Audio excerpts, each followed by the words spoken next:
අපි දැන් ඔයගොල්ලෝ දැන් මෙච්චර දවස් ව්‍යාපාර ගණිතය සංඛ්‍යාන විෂය යටතේ තිබ්බ මුල් පාඩම් කිහිපය සචින්ද්‍ර සර්ත් එක්ක හැදෑරුවා. දැන් අපි මේ අපේ විෂය මාලාවේ තියෙන ඉතුරු පාඩම් ටික අද ඉඳන් මාත් එක්ක හදාරන්න තමයි මේ පටන් ගන්න යන්නේ. ඒතර අපිට අපේ කොටසේ කියන්නේ මේ සබ්ජෙක්ට් එකේ දෙවෙනි කොටසේ පළවෙනි පාඩම විදිහට තියෙන්නේ සරල ඒකජ ප්‍රතිපාය විශ්ලේෂණය හා පුරෝකථනය කියන පාඩම. එතකොට දැන් ඔයගොල්ලන්ට මම කැමති අතරම ප්‍රශ්න එහෙම આવොත් එමේ chat එකේ දානටත් වඩා ඔයගොල්ලෝ මයික් එක අන්මියුට් කරලා මගෙන් කෙලිම ප්‍රශ්න අහන්න මේ එහෙම උත්තර දෙන්න මම කැමතියි. ඊළඟට මොනවා හරි ප්‍රශ්නයක් තියෙනවා මොන වෙලාවක අහන්න ඊට අමතරව මේ මොනවා හරි කනෙක්ෂන් අවුලක් එහෙම තියෙනවා නම් ටක් ගාලා chat එකේ දාන්න. පැහැදිලි මතිනවා.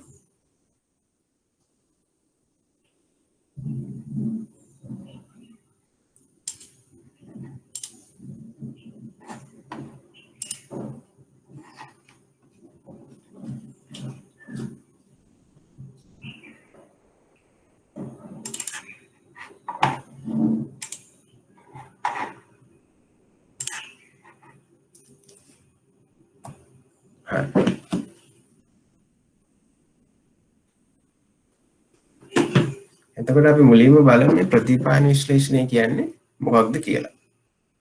බලන්න කිසියම් පරායත්ත විචල්‍යයක විචරතාව ස්වායත්ත විචල්‍ය එකක් හෝ කිහිපයක් ඇසුරින් පැහැදිලි කිරීම ප්‍රතිපායන විශ්ලේෂණයේ කාර්යය වේ.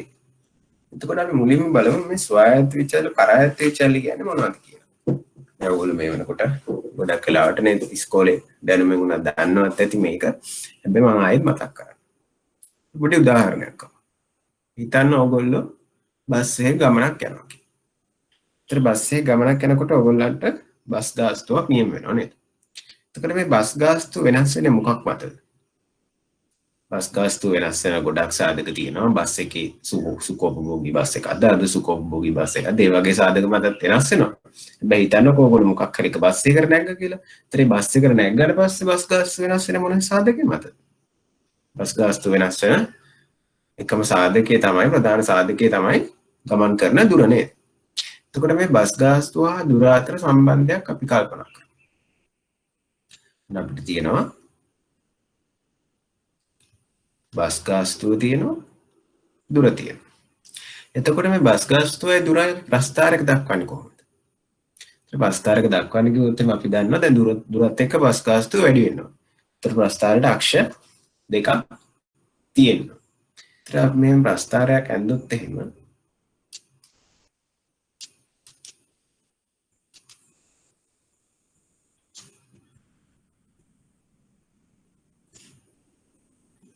මෙන්න මේ වගේ ප්‍රස්ථාරයක් ඇන්දොත් එහෙම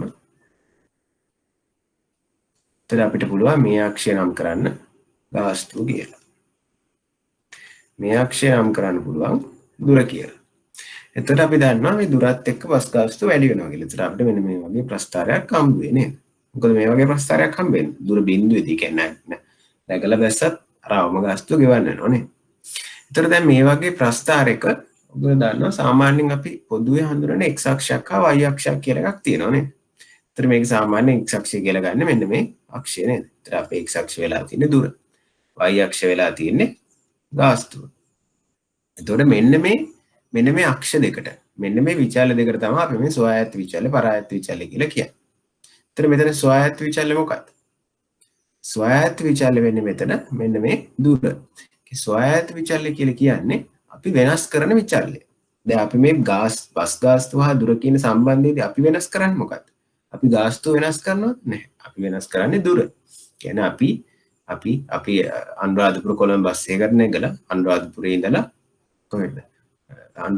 කොළඹ ඉඳලා අනුරාධපුරට යන බස් එක නැගලා ඉවර වෙලා කොළඹින් ගිහිල්ලා පෑලියගොඩ හරියෙන් බැස්සොත් එක ගාස්තුවක්. අනුරාධපුරයටම ගියොත් තව ගාස්තුවක්.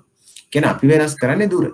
එහෙනම් මෙන්න මේ අපි වෙනස් කරන විචල්‍යයට තමයි අපි කියන්නේ ස්වායත්ත විචල්‍ය කියලා. හරිද? අපි වෙනස් කරන විචල්‍යයට තමයි අපි කියන්නේ ස්වායත්ත විචල්‍ය කියලා. පොදුවේ x විචල්‍ය කියලා කියන්නේ ස්වායත්ත විචල්‍ය. එතන අපි මේ වෙනස් කරන විචල්‍ය හින්දා වෙනස් වෙන විචල්‍යයට අපි කියනවා පරායත්ත විචල්‍ය කියලා. එතන අපි පරායත්ත විචල්‍ය උනේ මොකද්ද? අපි දුර වෙනස් කරද්දී අපේ ගාස්තුව වෙනස් වුණා. එයා තමයි පරායත්ත විචල්්‍ය පොදුව අපි හඳුන්න සාමාන්‍යයෙන් වයි විචල්්‍ය කිය හරිද එතකොට ඔගොල්ලෝ දැන් පැහැදිලිව දන්නවා xy කියන්නේ මොනවද කියලා එහෙනම් අපි මේ ප්‍රතිපායන විශ්ලේෂණයේදී කරන්නේ මොකක්ද කිසියම් පරායත්ත විචල්්‍යයක විචලතාව ස්වායත්ත විචල්්‍ය එකක් හෝ කිහිපයක් ඇසුරෙන් පැහැදිලි කිරීම තමයි ප්‍රතිපායන විශ්ලේෂණයේ කාර්යභාරය වෙන්නේ හරි දැන් මෙතන අපි මේ ගත්ත පළවෙනි උදාහරණයේදී මම ඔයගොල්ලන්ට බොහොම සරලව ස්වායත්ත විචල්්‍ය කියන්නේ මොකක්ද පරායත්ත විචල්්‍ය කියන්නේ මොකක්ද පැහැදිලි කරන්න ඕනේ තමයි මේ උදාහරණය ගත්තේ. එතන මේ උදාහරණය නම් හිටියේ එක පරායත්ත විචල්්‍යයක් විතරයි. එහෙනම් අපි තවදුරටත් තවත් පුළුල් උදාහරණයක් අරගෙන බලමු.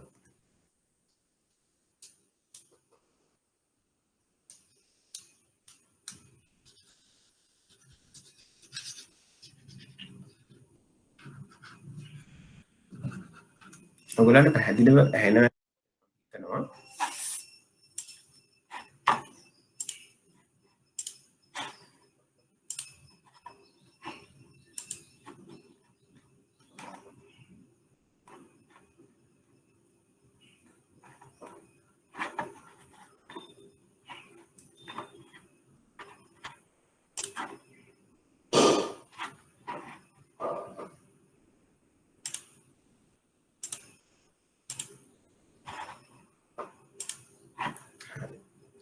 දැන් අපි ගමු ටිකක් පුළුල් උදාහරණයක්.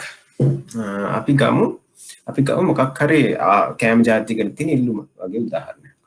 අපි ටිකක් ප්‍රසිද්ධ උදාහරණයක් ගමුකෝ. දැන් අපි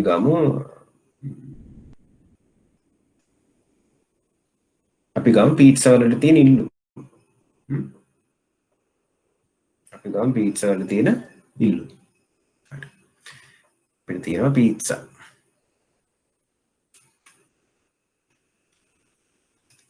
අපිට තියෙනවා පීට්සා. ඒතර මේ පීට්සා වලට තියෙන ඉල්ලුම රඳා පවතින හේතු මොනවා වගේ ඇති කියලා ඔයගොල්ලෝ හිතන්න. දැන් සාමාන්‍යයෙන් අපි අනිවාර්යෙන් නේද?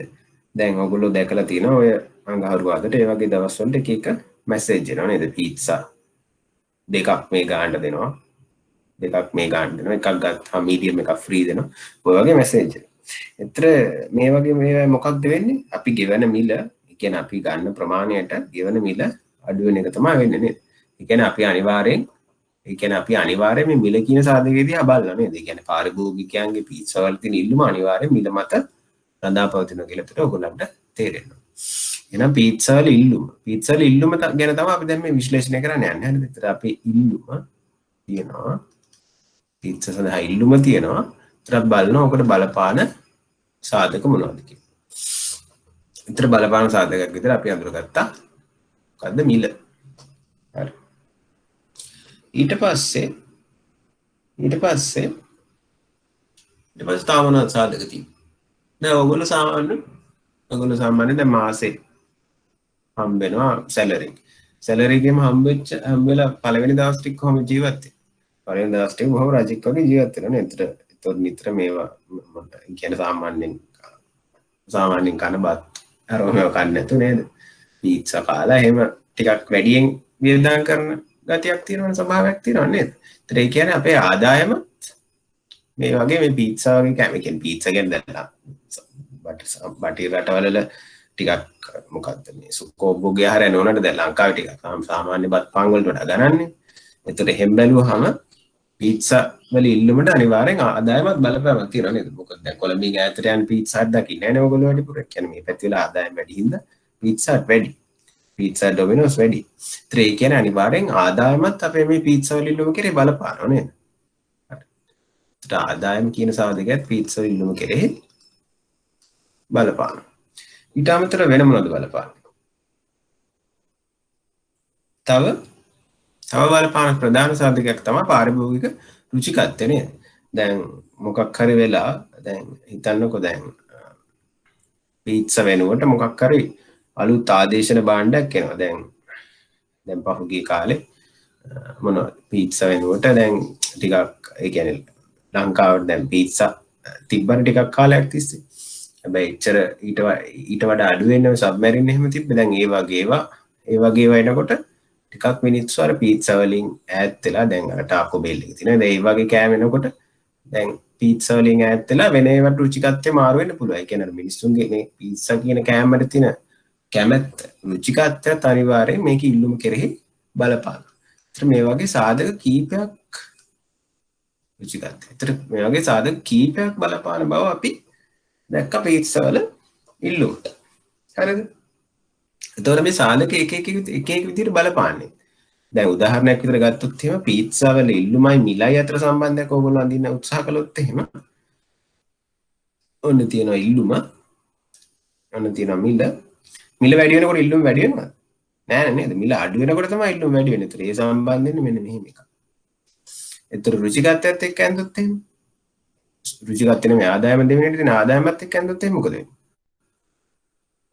ආදායම මෙහෙම තියෙනවා ඉල්ලුම මෙහෙම තියෙනවා. ඒතර ආදායම වැඩි වෙනකොට ඉල්ලුම මොකද වෙන්නේ? ඉල්ලුම වැඩි වෙනවා. කියන්නේ මේ එක දැන් මේ පීට්සා වල ඉල්ලුම කියන්නේ දැන් අපි මෙතන මේ පරායත්ත විචල්‍ය ස්වායත්ත විචල්‍ය මොනවද? අපේ ඉල්ලුම තමයි පරායත්ත විචල්‍ය. පරායත්ත විචල්‍ය කියන්නේ මොකක්ද? පරායත්ත විචල්‍ය කියන්නේ වෙනස් වෙන එකනේ. ඒ කියන්නේ y නේ. අපේ y තමයි පීට්සා සඳහා තියෙන ඉල්ලුම. ඒතර මෙන්න මේ විචල්‍ය ඔක්කොම මොනවද? මේ x විචල්‍ය. ඒ කියන්නේ ස්වායත්ත විචල්‍ය අපි මේ උදාහරණෙ දෙන තුනක් කරන් තියෙනවා. කියන්නේ අපි වෙනස් කරන විචල්‍ය. අපි වෙනස් කරන විචල්‍ය කියලා කියන්නේ මේ ඉල්ලුම සඳහා බලපාන විචල්‍ය. මොනවද ඉල්ලුම සඳහා බලපාන විචල්‍ය? මිල ආදායම හා රුචිකත්වය කියලා තමයි අපි ගත්තේ. හරි. එතකොට මේ වගේ පරායත්ත විචල්‍ය කිහිපයක් තියෙනවා. එතකොට මේ අපේ ස්වායත්ත විචල්‍ය වෙච්ච පීට්සා සඳහා තියෙන ඉල්ලුම රඳා පවතින්නේ මෙන්න මේ පරායත්ත විචල්‍ය මේ උදාහරණ දෙන්න තුනේම බලපෑම යටතේ. හරිද? එතකොට ප්‍රතිපායන විශ්ලේෂණයේදී කරන්නේ මොකද්ද? කිසියම් පරායත්ත විචල්‍යයක විචරතාව ස්වායත්ත විචල්‍ය එකක් කිහිපයක් ඇසුරින් පැහැදිලි කිරීම ප්‍රතිපායන විශ්ලේෂණයේ කාර්යභාරය. එතකොට දැන් මේ පීට්සා වල ඉල්ලුමයි මිල ආදායම රුචිකත්වය අතර සම්බන්ධයක් කවුරු හරි කිව්වොත් එහෙම අපිට ගොඩනගන්න කියලා. එතකොට අපි මුලින්ම කරන්නේ මොකද්ද? අපි මුලින්ම දත්ත රැස් කරනවා. මිල මෙන්න මෙච්චරක් වැඩි වුණාම එහෙම නැත්නම් මෙන්න මෙච්චර ඩිස්කවුන්ට් දුන්නාම ඉල්ලුම මේ ප්‍රමාණය තිබිලා. ඔන්න පාරිභෝගිකයන්ගේ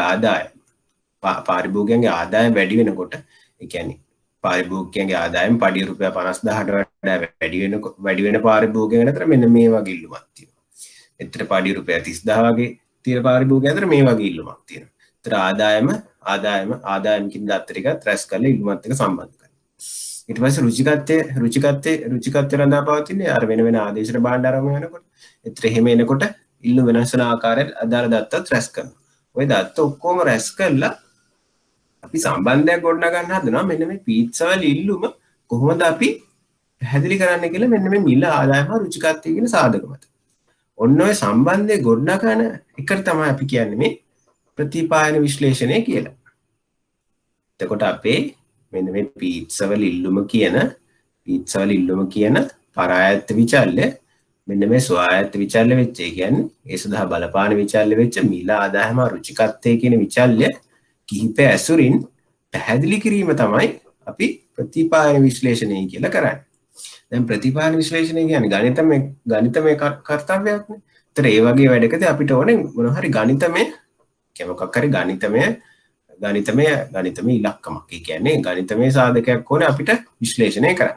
ඒ හින්දා අපි හැමතිස්සෙම මේ විචල්‍ය විශ්ලේෂණය කරන්නේ. අපි මෙතෙන්දි විශ්ලේෂණය කරන්නේ මෙන්න මේ ඉල්ලුම වෙනස් වෙන ඉල්ලුම කියන පරායත්ත විචල්‍ය විචරතාව තමයි අපි හැමතිස්සෙම විශ්ලේෂණය කරන්නේ. මේ විචරතාව විශ්ලේෂණය කළා තමයි අපි ආකෘතිය ගොඩනගන්නේ. ඒ කියන්නේ ප්‍රතිපායන ආකෘතිය ගොඩනගන්නේ. එතකොට දැන් ඕගොල්ලන්ට දැන් විභාගයේ තියෙන අහුවොත් එහෙම දැන් ඕගොල්ලන්ට ඉතාලම පැහැදිලි හොඳටම පැහැදිලි දැන් පරායත්ත විචල්‍ය විශ්ලේෂණයේ පරායත්ත විචල්‍ය ස්වායත්ත විචල්‍ය කීපයක් අතර විශ්ලේෂණය කරන ප්‍රතිපායන විශ්ලේෂණ කාර්යභාරය. හැබැයි විචලතාව කියන වචනේ අමතක කරන්න එපා. ඒතර පරායත්ත විචල්‍ය විචලතාව තමයි ස්වායත්ත විචල්‍ය එකක් හෝ කීපයක් අතර පැහැදිලි කරන්නේ. ප්‍රශ්න තේරෙනවා අහන්න. තේරෙන්නේ නැති එකක් තියෙනවා අහන්න. බලමු ඊළඟට කියලා තියෙන මොකක්ද කියලා. කිසියම් ප්‍රතිචාර විචල්‍ය එකකගේ විස්තරාත්මක විචල්‍ය එකක් හෝ කිහිපයක් ඇසුරින් පුරෝකථනය කිරීම ප්‍රතිපායන වගේ සිදු කළ හැකියි. දැන් අලුත් වචන දෙකක් හඳුන්වලා දීලා මොනවද? ප්‍රතිචාර විචල්‍යයි විස්තරාත්මක විචල්‍යයි. දැන් මේ කියන්නේ අර කලින් තිබ්බ ස්වායත්ත විචල්‍ය පරායත්ත විචල්‍යම තමයි. දැන් ඕගොල්ලෝ මට හිතලා කියන්න විස්තරාත්මක විචල්‍ය කියන එක මොකක් වෙන්නේ නැද්ද? ස්වායත්ත විචල්‍යද පරායත්ත විචල්‍යද? විස්තරාත්මක කියලා කියන්නේ මොකද්ද? විස්තර කරන විචල්‍ය. විස්තර කරන දැන් මේ පරායත විචල්්‍ය වෙච්ච අපේ මුල්ම උදාහරණය මතකද බස් ගාස්තුව. බස් ගාස්තුව විස්තර කළේ මොකක් භාවිතා කළාද? දුර භාවිතා කළා නේද? එහෙනම් විස්තරාත්මක විචල්්‍ය උනේ විස්තර කරන්නේ ආවිල්ලා දුර.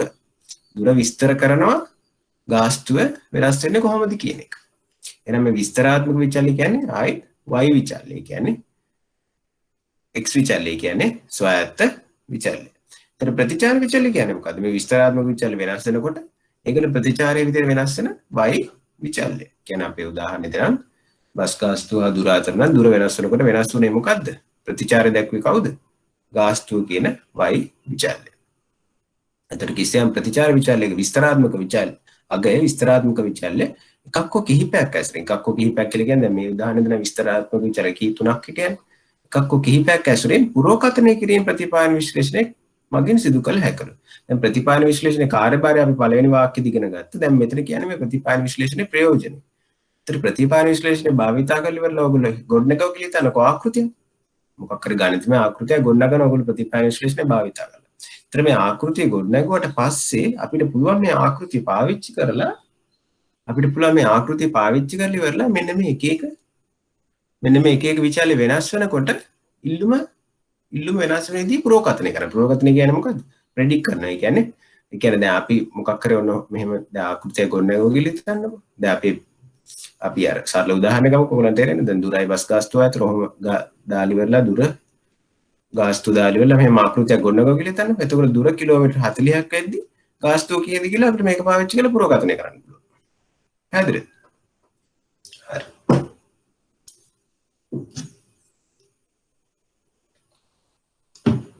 කතා කරන්න අකමැති නම් chat එකේ හරි දාන්න ප්‍රශ්න.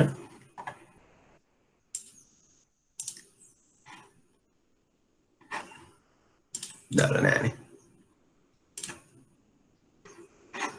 කියන්නේ මොටම ඔක්කොම පැහැදිලිද?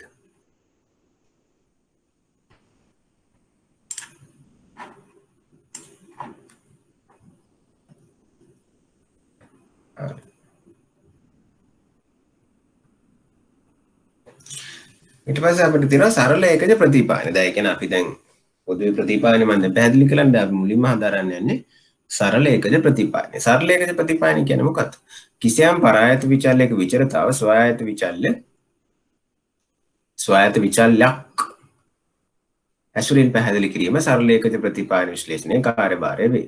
x y විචල්්‍යයක් පමණක් නිසා සරල වේ. ඒ කියන්නේ දැන් මම අර කලින් කිව්ව ඔක්කොම මේ තමයි කලින් කිව්ව එකම තමයි මේ ප්‍රතිපාදන විශ්ලේෂණය වෙන්නේ. හැබැයි මේ ඇවිල්ලා අපේ ස්පෙෂල් කේස් එක. කියන්නේ මේ ඇවිල්ලා විශේෂ අවස්ථාව.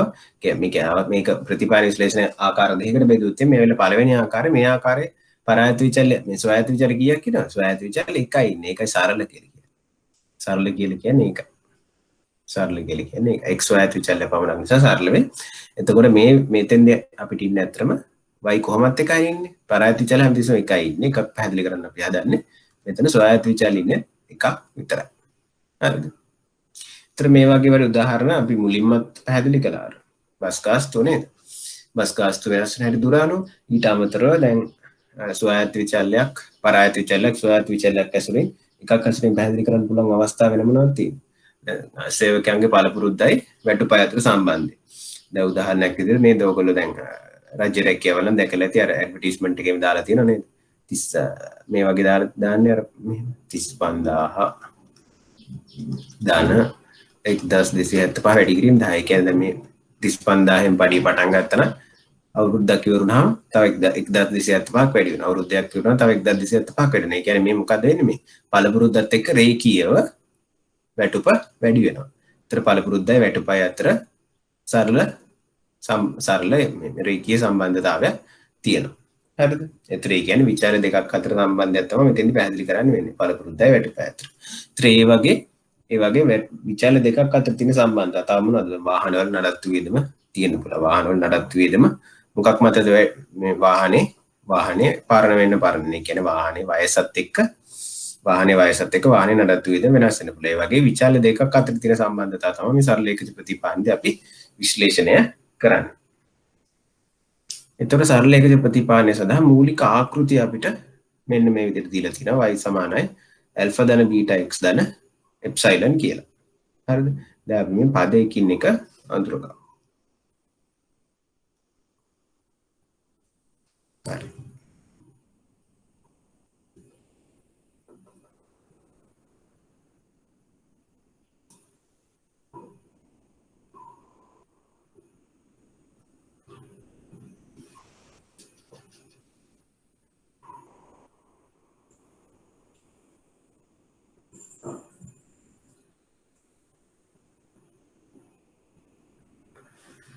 එතකොට දැන් අපි මේ මූලික ආකෘතිය අඳුරගන්න බැලුවොත් එහෙම එතකොට දැන් මේ y සමාන r ධන β x ධන එප්සයිලන් කියලා දීලා තියෙනවා. දැන් මේ y කියන්නේ ඔයගොල්ලෝ දන්න එක. දැන් මේක සරල ඒකක ප්‍රතිපාදනයක් නේ.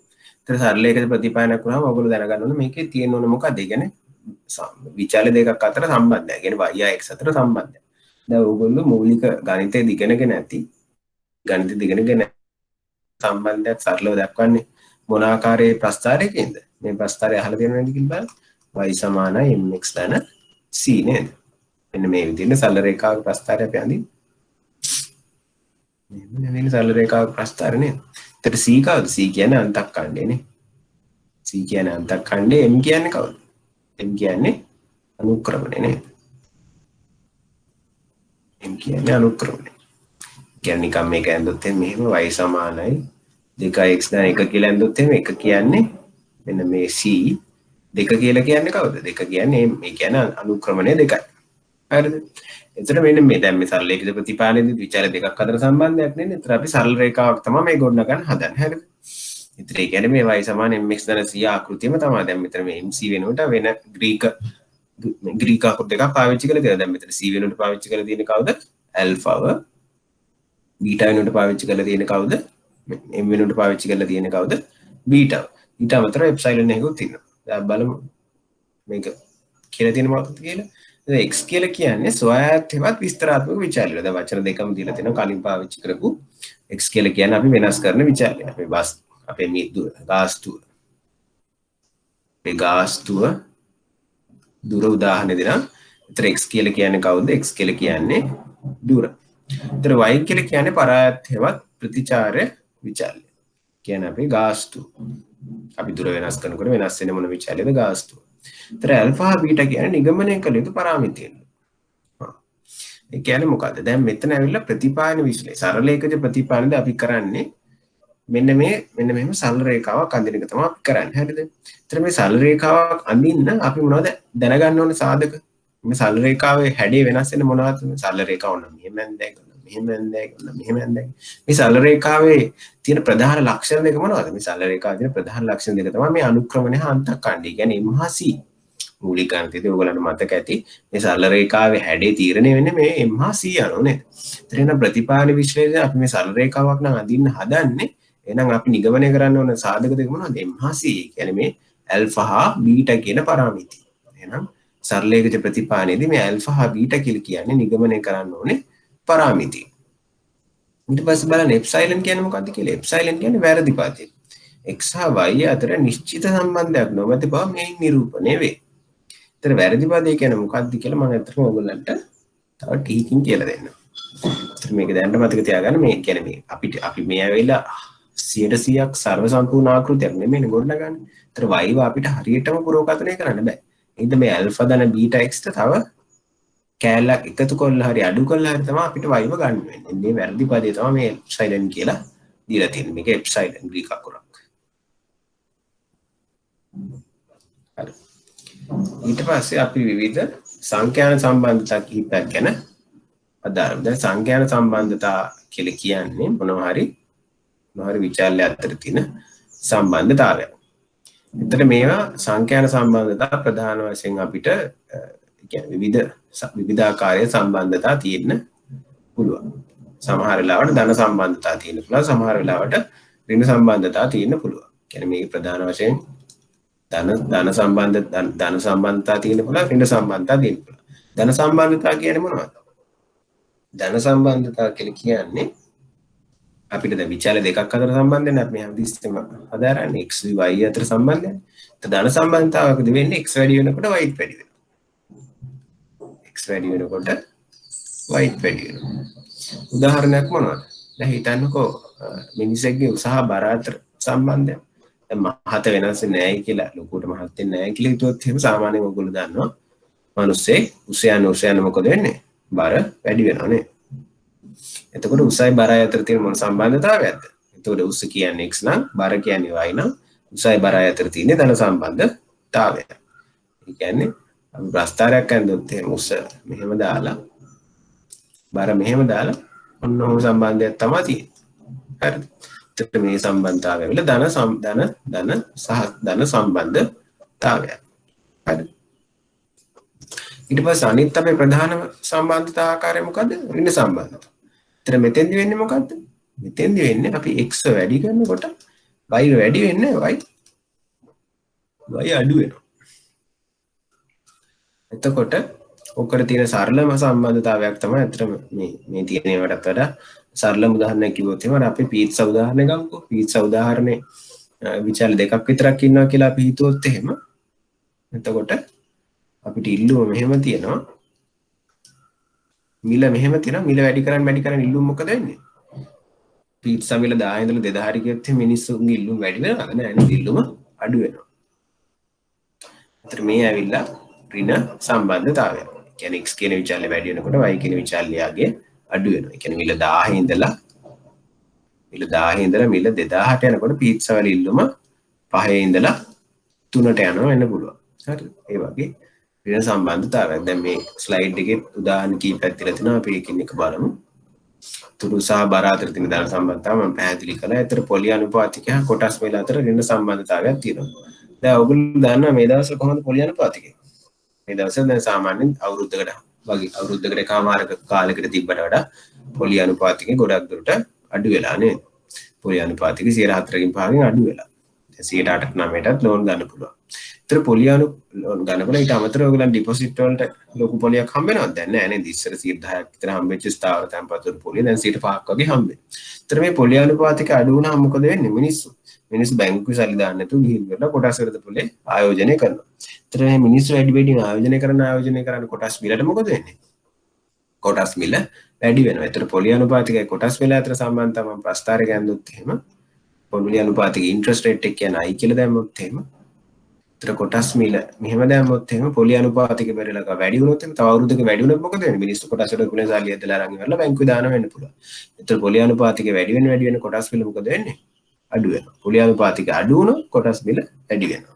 මේක ඇවිල්ලා ඍණ සම්බන්ධතාවය. ඊට පස්සේ ඍජු විදේශ ආයෝජන හා ආර්ථික වර්ධනය අතර ධන සම්බන්ධතාවය. ඒ කියන්නේ වැඩියෙන් ආයෝජක ඇවිල්ලා අපේ රටේ ආයෝජනය කරන මොකද වෙන්නේ? ආයෝජන අපේ ආර්ථික වර්ධනය වැඩි වෙනවා නේද? ඒ කියන්නේ මෙන්න මේ වගේ සම්බන්ධයක් තමයි මේ වගේ අවස්ථාවක එන්නේ. ධනදේශික නිෂ්පාදිත වර්ධන වේගය හා රැකියා වියුක්තිය අතර ඍණ සම්බන්ධතාවය. ධනදේශීය නිෂ්පාදිත වර්ධන වේගය කියන්නේ රටේ වර්ධන වේගය අඩු වෙන මොකද වෙන්නේ? රැකියා වියුක්තිය කියන්නේ විරකියාව අඩු වෙනවද වැඩි වෙනවද? විරකියාව අඩු වෙනවා නේද?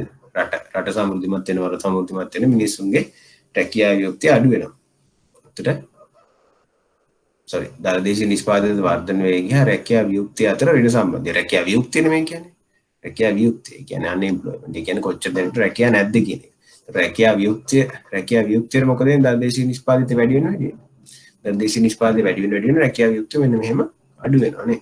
ඒතර ආයෙත් පාරක් ඒ තියෙන්නේ ඍණ සම්බන්ධතාවය.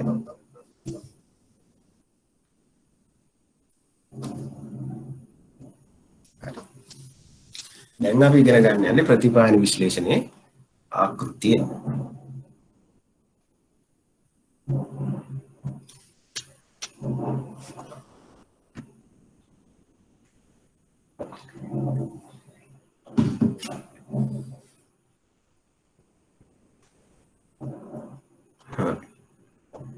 දැන් බලන්න දැන් මෙතන ලස්සන ප්‍රස්ථාරයක් ඇඳලා දීලා තියෙනවා. x කියලා විචාරලේ ඉන්නවා අපේ පරායත්ත විචාරලේ. x කියන විචාරලේ ඉන්නවා පරායත්ත විචාරලේ, y කියන විචාරලේ ඉන්නවා ස්වයායත්ත විචාරලේ. හරිද? දැන් මේ ප්‍රතිපායන විශ්ලේෂණය ප්‍රායෝගිකව අපි කල්පනා කරමු. දැන් අපි ආයෙත් පාරක් අපේ දුර බස් එකේ ගමන් කරපු දුර හා ගාස්තු අතර සම්බන්ධය ගැන කල්පනා කරමු. ඒතර දැන් මේ ප්‍රතිපායන විශ්ලේෂණයේදී අපිට හම්බෙන්නේ දත්ත ටික. මේ දුර වෙනස් වෙද්දී ගාස්තු මෙන්න මේ ආකාරයට වෙනස් වෙනවා කියලා දත්ත ටිකක් දෙන්න. ඒතර ඔන්න අපිට තියෙන දත්ත ටික අපි අරගෙන ඉවරලා මුලින්ම කරන්නේ මොකද? අක්ෂ දෙක ගහලා ඉවරලා ප්‍රස්තාර කොලයක් කරන් ප්‍රස්තාරයක් ඇඳලා ඉවරලා නැත්නම් කම්පියුටර් එකේ graph software එකක් තියෙනවා. ඒ software එක කරන් අපි මේ දත්ත ටික අක්ෂගත කරන එක. දත්ත ටික ප්‍රස්තාරගත කරන එක තමයි මුලින්ම කරන්නේ. ඒතර අපිට දීලා තියෙනවා මේ x එක කියන්නේ කිලෝමීටර් දෙකක් වෙනද? කිලෝමීටර් දෙකදී රුපියල් 5යි වගේ දත්තයක් දීලා තියෙනවා. ඒතර අපි මේ දත්තේ මේ විදිහට ලකුණු කරනවා. ඊට පස්සේ කිලෝමීටර් 3ේදී දැන් මේ උදාහරණය මේ මොනවද මම අර ගත්ත උදාහරණය හරියට පැහැදිලි වෙන්නේ දැන් කිලෝමීටර් 3ේදී මීලා අඩු වෙන විදිහ නැහැ මම කියන්නේ මෙන්න මෙහෙම දත්ත සෙට් එකක් ඔයගොල්ලන්ට හම්බුණා කියලා හිතන්නකෝ දැන් මේ විචාල්‍ය මේ තරමට වැඩි වෙනකොට y විචාල්‍ය මෙහෙම කියලා දත්තයක් ඔයගොල්ලන්ට හම්බෙලා තියෙනවා. ඒතර මේ හම්බෙන දත්ත ඔක්කොම ඔයගොල්ලෝ මොකද කරන්නේ? දත්ත ටික අරගෙන ඉවරලා ඔයගොල්ලෝ මෙහෙම ප්‍රස්තාරගත කරනවා. හරිද? ඒතර ප්‍රස්තාරගත කරන එක තමයි පළවෙනි ස්ටෙප් එක. ඒතර පළවෙනි ස්ටෙප් එක මොකද්ද? අපිට විචාල්‍ය දෙකක් හම්බුණා. විචාර දෙයක් හම්බුණා ස්වායත්ත විචාරය පරායත්ත විචාරය හම්බුණා. ඒතර විචාර දෙක අඳුරගෙන ඉවරලා අපි ඒක ප්‍රස්තාරගත කරන. මේ විචාර දෙක අතර තියෙන සම්බන්ධතාවය ප්‍රස්තාරගත කරන එක තමයි අපේ පළවෙනි පියවර. කියන්නේ අපි x එක වෙද්දී y යගේ දැම්මා x2 කියන අගේදී y යගේ දැම්මා x3 කියන අගේදී y යගේ දැම්මා ඔය විදිහට දාගෙන යන්න තියෙන්නේ. මෙතන x1 විතරයි මාක් කරලා දෙන්නේ. මේ x2 මේ x3 මේ x4 මේ x5 වෙද්දී y5 මේ x6 වෙද්දී y6 විතර මෙතන නම් දත්ත 6 තියෙනවා. ඒතර දත්ත ටික ලකුණු කරගන්න එක තමයි අපේ පළවෙනි පියවර. ඒතර ප්‍රතිපායන විශ්ලේෂණයේදී කරන්නේ අපි මේ දත්ත ඔක්කොටම අපිට හම්බෙලා තියෙන දත්ත ඔක්කොටම හරියන විදිහට වඩාත්ම ගැළපෙන රේඛාවක් අඳින එක. හරිද? දැන් මෙතන විචාර දෙකයිනේ තියෙන්නේ. ඒතර විචාර දෙකක් තිබ්බහම අපි උපකල්පනය කරනවා මේ විචාර දෙක අතර සරල රේඛීය සම්බන්ධතාවයක් ඇති කියලා. දැන් ඒ කියන්නේ දැන් මේක දැන් මෙහෙම ඇඳුත් එහෙම අපි දැන් ඔන්න මේ සම්බන්ධතාව කවුරු හරි හිතන මෙහෙම අඳින්න. සම්බන්ධතාව කවුරු හරි හිතන කොහොම අඳින්න? කොහොම යාකල කොහොම අඳින්න පුළුවන්. දැන් මෙහෙම එක සරලව අපිට විස්තර කරන්න සමීකරණයක් ගන්න පුළුවන්ද?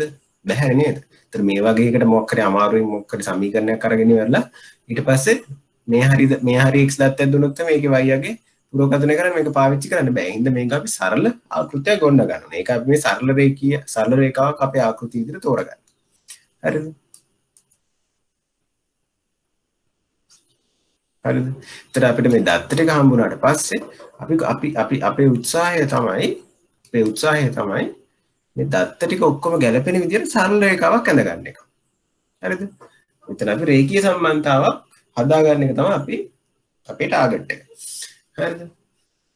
එතකොට මේ රේඛීය සම්බන්ධතාව ඔන්න ඔයගොල්ලන්ට පුළුවන් නේද? ඔන්න ඔයගොල්ලන්ට පුළුවන් PV අක්ෂරේ පේන විදිහට අඳින්නත් පුළුවන්. කියන්නේ මෙහෙම දත්ත ටිකක් දුන්නා නම් එහෙම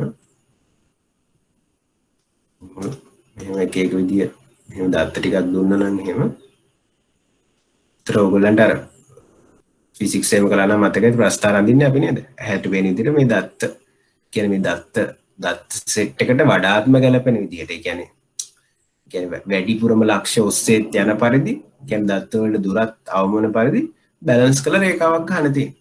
හරිද? හැබැයි දැන් මේ රේඛාවල අපි ඇහැට පේන විදිහට ඇඳුත් එහෙනම් මේක එක එක්කෙනාගේ ඇහැට පේන එක විදිහනේ. ඒතර එක එක රේඛා එන්න පුළුවන්.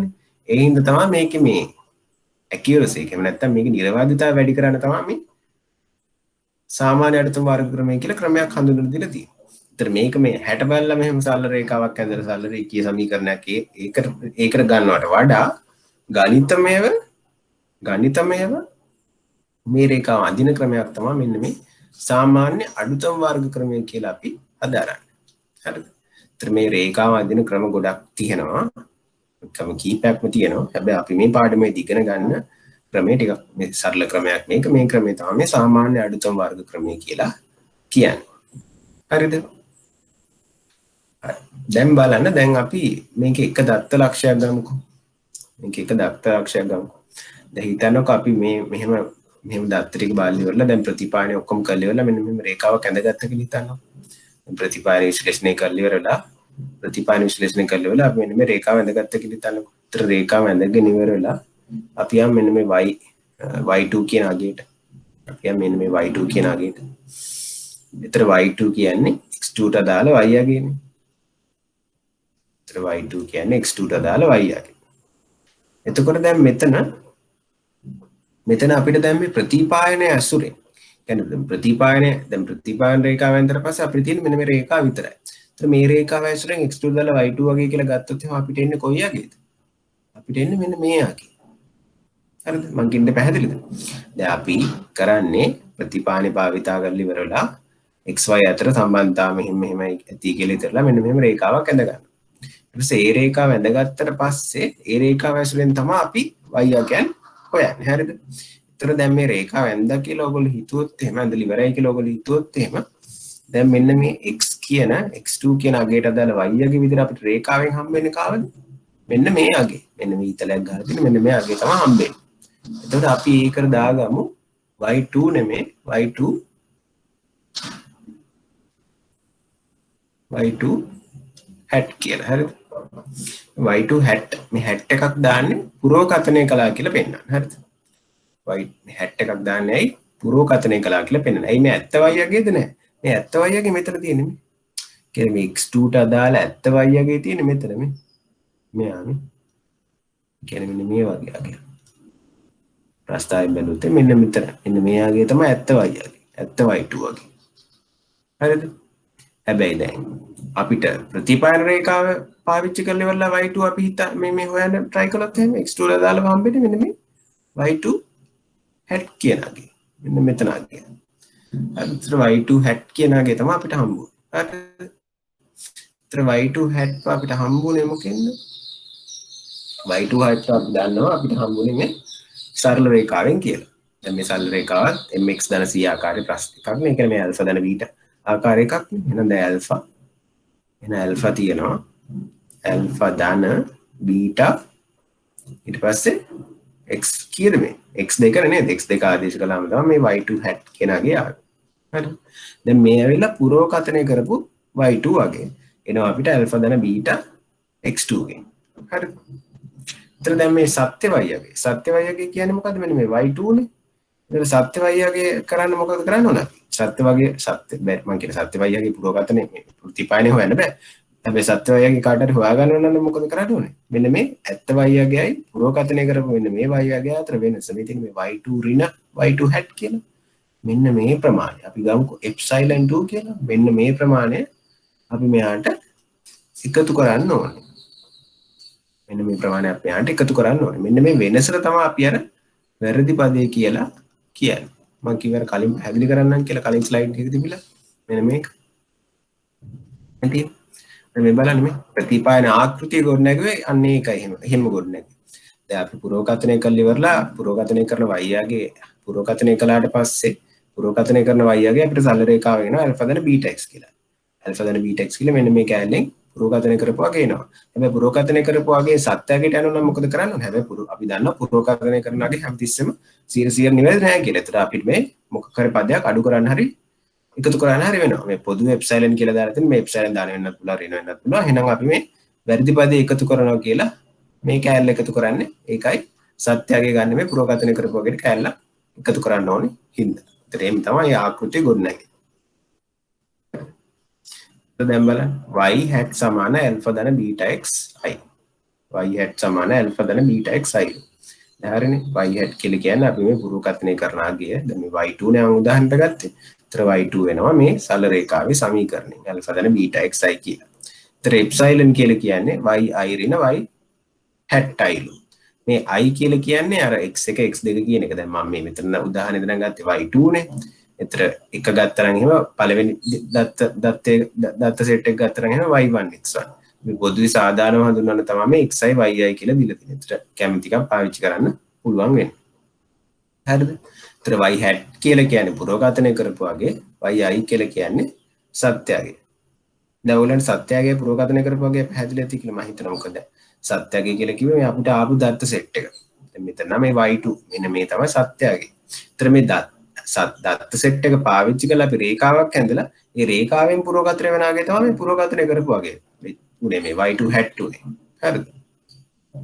හරි. දැන් බලන්න එප්සයිලන් උත් ඒගොල්ලෝ හඳුන්වලා දීලා තියෙනවා. එප්සයිලන් කියලා කියන්නේ අවශේෂය. කියන්නේ එප්සයිලන් කියලා කියන්නේ එක් එක් දත්ත ලක්ෂයේ ප්‍රතිපාන රේඛාව හා අනුසීහනය කිරීමේදී ඇතිවන දෝෂය. මේ කියන්නේ මොකද්ද මේ? එක් එක් දත්ත ලක්ෂය. එක් එක් දත්ත ලක්ෂය කියන්නේ දැන් මේ වගේ දත්ත ලක්ෂය. මේ y2 කියන දත්ත ලක්ෂය අපි තෝරගමුකෝ. මේ දත්ත ලක්ෂය දත්ත ලක්ෂයේ ප්‍රතිපාන රේඛාව අනුසීහනය කිරීමේදී ඇතිවන දෝෂය. ප්‍රතිපාන රේඛාව අනුසීහනය කරනවා කියලා කියන්නේ මේ ප්‍රතිපායන රේඛාවෙන් හම්බ වෙන එකත් එක්ක ගලපනවා.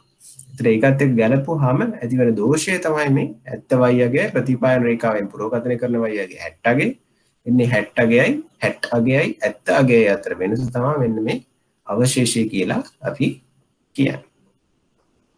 හරිද? දැන් මේ සාමාන්‍ය අඩුතම් වර්ග ක්‍රමයේදී අපි මේ රේඛාව අඳින්නේ දැන් මම කිව්වා අපි PVS එකෙන් අඳිනවා නම් අඳින්නේ මේක ගොඩක් දුරට බැලන්ස් වෙන්න කියලා. ඒ කියන්නේ වැඩිම දත්ත ලක්ෂය. එහෙම කියනවා සරලව මේ ආයි පාරක් ඇඳුත් එහෙම මොනම දත්ත ලක්ෂ ටිකක් තියෙනවා කියලා හිතන්නකො.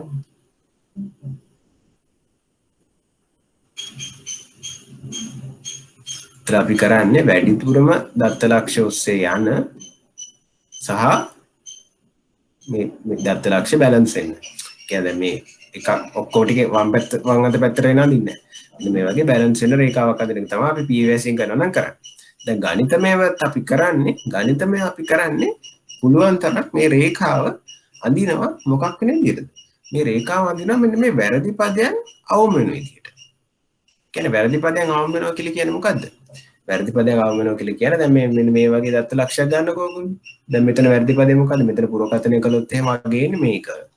ඇත්තගේ මේක. එතන වැරදි පදේ මේක. එතන මෙතන නම් පුරෝකථනය කරපු වගේ ඉන්නේ මේක. රේඛාවෙන් ඉන්නේ මේකනේ. ඇත්තගේ මේක. එතන වැරදි පදේ මේක. හරිද? මෙන්න මේ වැරදි පදයන් අවම වෙන විදිහට අපි රේඛාව අඳින වඩාත්ම සුදුසුයි නේද? එතකොට ඒ කියන්නේ වැරදි පදයන් පුළුවන් තරම් අවම වෙනවා කියන්නේ මොකද්ද? අපි අඳින රේඛාව පුළුවන් තරම් අර ඇත්තගේට ඇත්ත දත්ත ලක්ෂ්‍ය වලට කිට්ටුවෙන් තමයි යන්නේ. හරිද? එහෙනම් මේ වැරදි පදයන් අවම වෙන විදිහට අඳින්න තමයි මේ ගණිතමය මේ වැරදි පදයන් අවම වෙන විදිහට අඳින්න තමයි අපි මේ ගණිතමයව මේ ප්‍රතිපායන රේඛාව විශ්ලේෂණය කිරීමේදී කරන්නේ. හරිද? ඒතර වැරදි පද දැන් අවම කරගන්න ඕනේ. දැන් වැරදි පද අවම කරගන්න භාවිතා කරන ක්‍රමය මොකක්ද? ට්‍රික් එක මොකක්ද? ඔයගොල්ලන්ට හිතෙන්න පුළුවන් නේද වැරදි පදවල වැරදි පද ටික එකතු කරලා ඉවරලා මේ වැරදි පදවල ಐಕ್‍ය අවම වෙන විදිහට අඳින්න පුළුවන් නම් හරි කියලා. වැරදි පදවල ಐಕ್‍ය අවම වෙන විදිහට ඒ කියන්නේ දැන් හිතන්නකෝ මෙතන වැරද්ද 3යි මෙතන වැරද්ද දැන් මෙතන වැරද්ද මෙතන මේ ඒ කියන්නේ දැන් හිතන්නකෝ අපි ගත්තේ වැරදි පදේ මෙන්න මෙහෙම කියලා මේව කරන්නේ වැරදි පදේ එප්සයිලන් වෙන්නේ y සත්‍යයේ ඍණ y hat ප්‍රවෘකථනය කරපු වගේ කියලා. දැන් මේ වගේ තැනකදී මොකද වෙලා තියෙන්නේ? සත්‍යයේ පුරෝකථනය කරපු වගේට වඩා අඩුයි. නේ? සත්‍යයේ පුරෝකථනය කරපු වගේට වඩා අඩුයි. එතන මෙතනදී ඍණ 3 වගේ අගයක් එන්න පුළුවන්. දැන් මෙතනදී නම් සත්‍යයේ පුරෝකථනය කරපු වගේට වඩා වැඩි. ඒතර ධන 2 වගේ අගයක් එන්න පුළුවන් වැරදි පදේ. මෙතන ආයෙ ඍණ 3 වගේ අගයක් එන්න පුළුවන්. දැන් ඔහොම මෙන්න මේ ආකාරයට වැරදි පද ටික එකතු කළොත් එහෙම මේ ආකාරයට වැරදි පද ටික එකතු කරලා ඉවරලා ඒ වැරදි පදයන්ගේ එකතු ආවම විතර ගත්තොත් එහෙම අර ධනේවයි ඍණේවයි එකිනෙකට කැන්සල් වෙලා යන්න පුළුවන් නේ. ඒතර සමහරවිට අපිට රේඛාවක් එන්න පුළුවන්. කියන්නේ දැන් හිතන්නකෝ දැන් මේ මොනවද මේ දැන් මෙහෙම වුණොත් එහෙම වෙන්නේ අර කියන්නේ දැන් අර වැරදි පදයන්ගේ දැන් මෙතන මේ දාන දැන් මෙතන ඍණ 3ක් තිබ්බා මෙතන ධන 2ක් තිබ්බනේ. ඒතර ඔය මේ ධනේවයි ඍණේවයි අඩු වෙලා ගියාට පස්සේ අපිට අර වැරදි පදේ ඍණාගයක් එන්න පුළුවන් එකක්. අනිත් එක තමයි අපිට හරියට අදහසක් ගන්න බෑ මේ ඇත්තම වැරදි පදයන් ඒ කියන්නේ ඇත්තම සත්‍ය දත්ත ලක්ෂ වලට කිට්ටුවෙන් ගිය හින්දාද රේඛාවේ වැරදි පදයන්ගේ ಐಕ್‍ය අඩු වුනේ. එහෙම නැත්නම් මේ ධන ඍණ එකිනෙකට මේ කැන්සල් වීමෙන්ද මේ වැරදි පද වල ಐಕ್‍ය අවමුනේ කියලා. ඒතර මෙන්න මේක වළක්වන්න අපි බලන්නේ වැරදි පදවල ಐಕ್‍ය නෙමෙයි වැරදි පදවල වර්ගයන්ගේ ಐಕ್‍ය. හරි. බලන්න වර්ග කළ වැරදි අගයන්ගේ ಐಕ್‍ය කියලා එකක් අපි ගන්නවා. දැන් ඔයගොල්ලන්ට වැරදි පදේ කියන්නේ මොකක්ද කියලා දැන් මේ වෙනකොට පැහැදිලි වෙනවා. දැන් වැරදි පදේ කියලා කියන්නේ මොකද්ද? අපි පුරෝකථන රේඛාව ඇඳලා පුරෝකථනය කරපු රේඛාවෙන් පුරෝකථනය කරපු අගයක් කියනවා y2 hat කියලා. ඒතර ඒ දත්තේ x2 ටම දාල සත්‍යයක් තියෙනවා y2 කියලා. අපිට මුලින් හම්බෙච්ච දත්තේ අන්නේ y2 hat අතර තියෙන වෙනස තමයි වැරදි පදේ කියලා කියන්නේ. ඒතර මේ වැරදි පදේ තමයි මේ ලියලා තියෙන්නේ මේ y ඍණ y hat කියලා. හරිද? ඒතර අපි දන්නවා වැරදි පදේ කියලා කියන්නේ yi yi කියලා කියන්නේ සත්‍යය ඍණ yi hat කියලා. හරිද? ඊට පස්සේ අපි කිව්වා අපි හදන්නේ පුළුවන් තරම් වැරදි පදයන් අවම කරන්න කියලා. අපි වැරදි පදයන් අවම කරන්න භාවිතා කරන ගණිතමය ක්‍රමය මොකද්ද? වැරදි පදයන්ගේ එකතුවක් අරගෙන ඒක අවම කරන්න යන්නේ. අපි කිව්වා හැබැයි වැරදි පදයන්ගේ එකතුවක් ගත්තොත් එමාර ධන ඍණ ඒවා කැන්සල් වෙන්න පුළුවන්. හින්දා අපි ගන්න යන්නේ වැරදි පදයන්ගේ ඓක්‍යයක් නෙමෙයි අපි ගන්නේ වැරදි පදයන්ගේ වර්ගවල ඓක්‍යයක්. ඒ කියන්නේ වර්ග දැන් වැරදි පද අවම ඒ කියන්නේ වැරදි පද අඩු වෙනවා නම් මොකද වෙන්න ඕනේ? වැරදි පද වල එකතු අඩු වෙන්නත් ඕනේ. එහෙම නැත්නම් සරල වැරදි පදයන්ගේ වර්ගවල එකතුව ඒ කියන්නේ මම කියන්නේ වැරදි පද වල එකතුව වගේම තමයි වැරදි පද වර්ගවල එකතුව වුණත් මේ වැඩේ හරියනවා නේද? ඒ කියන්නේ වැරදි පද වල ප්‍රමාණය සයිස් එක අඩුයි නේද? එහෙනම් අපි ගමු වැරදි පද වල වර්ගවල ඓක්‍යයන්ගේ එකතුව. වැරදි පද වල වර්ග කළාම මොකද වෙන්නේ? වැරදි පද වර්ග කරනවා කියලා කියන්නේ මෙන්න මේ වෙනස. සත්‍යයයි පුරෝකථනය කරපුවාගේයි අරගෙන එයාව වෙනස අරගෙන ඉවර වෙලා එයාව වර්ග කරන එක. හරිද? එහෙනම් දැන් අපි මේ මේ මොනවද?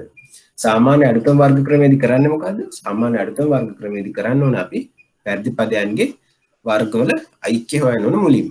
ඒතර දැන් මේ සමීකරණ දීලා තියෙන එක තමයි. මේ දීලා තියෙන්නේ සිග්මා කියලා කියන්නේ සිග්මා i සමාන 1 ඉඳලා n දක්වා එප්සයිලන් i වර්ගය. දැන් එප්සයිලන් i කියලා කියන්නේ මොකද්ද? මේ වැරදි පදයක් කිව්වේ y ඍණ y hat කියන්නේ මේ ඇවිල්ලා එප්සයිලන් i ගේ වර්ගය. හරිද? එතකොට එප්සයිලන් i කියලා කියන්නේ එප්සයිලන් i සමාන 1 වුණාම එප්සයිලන් 1නේ. ඒ කියන්නේ පළවෙනි දත්ත ලක්ෂය වැරදි පදේ වර්ගය. i සමාන 2 වුණාම එප්සයිලන් 2. ඒ කියන්නේ දෙවෙනි දත්ත ලක්ෂය වැරදි පදේ වර්ගය. මේ වගේ දත්ත ලක්ෂ්‍ය පහක් තියෙනවානේ. ඒ කියන්නේ n සමානයි 5ක් වෙනවා නම් එතන i සමාන 1 ඉඳලා 5ට. එතකොට එප්සයිලන් 1 2 3 4 5. ඔන්න ඔය පහම වර්ග කරලා ඉවරලා එකතු කරන්න කියන එක තමයි මේ සිග්මා එකේ තේරුම. මේ සිග්මා i සමාන 1 ඉඳලා n කියන එකේ තේරුම මොකද්ද? සිග්මා i සමාන 1 ඉඳලා n කියන එකේ තේරුම තමයි මෙහෙම එප්සයිලන් 1 වර්ගයක් තියෙනවා, එප්සයිලන් 2 වර්ගයක් තියෙනවා, එප්සයිලන් 3 වර්ගයක් තියෙනවා. ඔන්නෝම දැන් මෙතනින් එන්නේ එප්සයිලන් 1 වර්ග 2 වර්ග 3 වර්ගය වගේනේ. ඔන්න ඔය වගේ 1 ඉඳලා 5 තියෙනවා. 5 දක්වා මේ පහම එකතු කරන්න කියන එක තමයි මේ සිග්මා i සමාන 1 ඉඳලා n කියන එකේ තේරුම.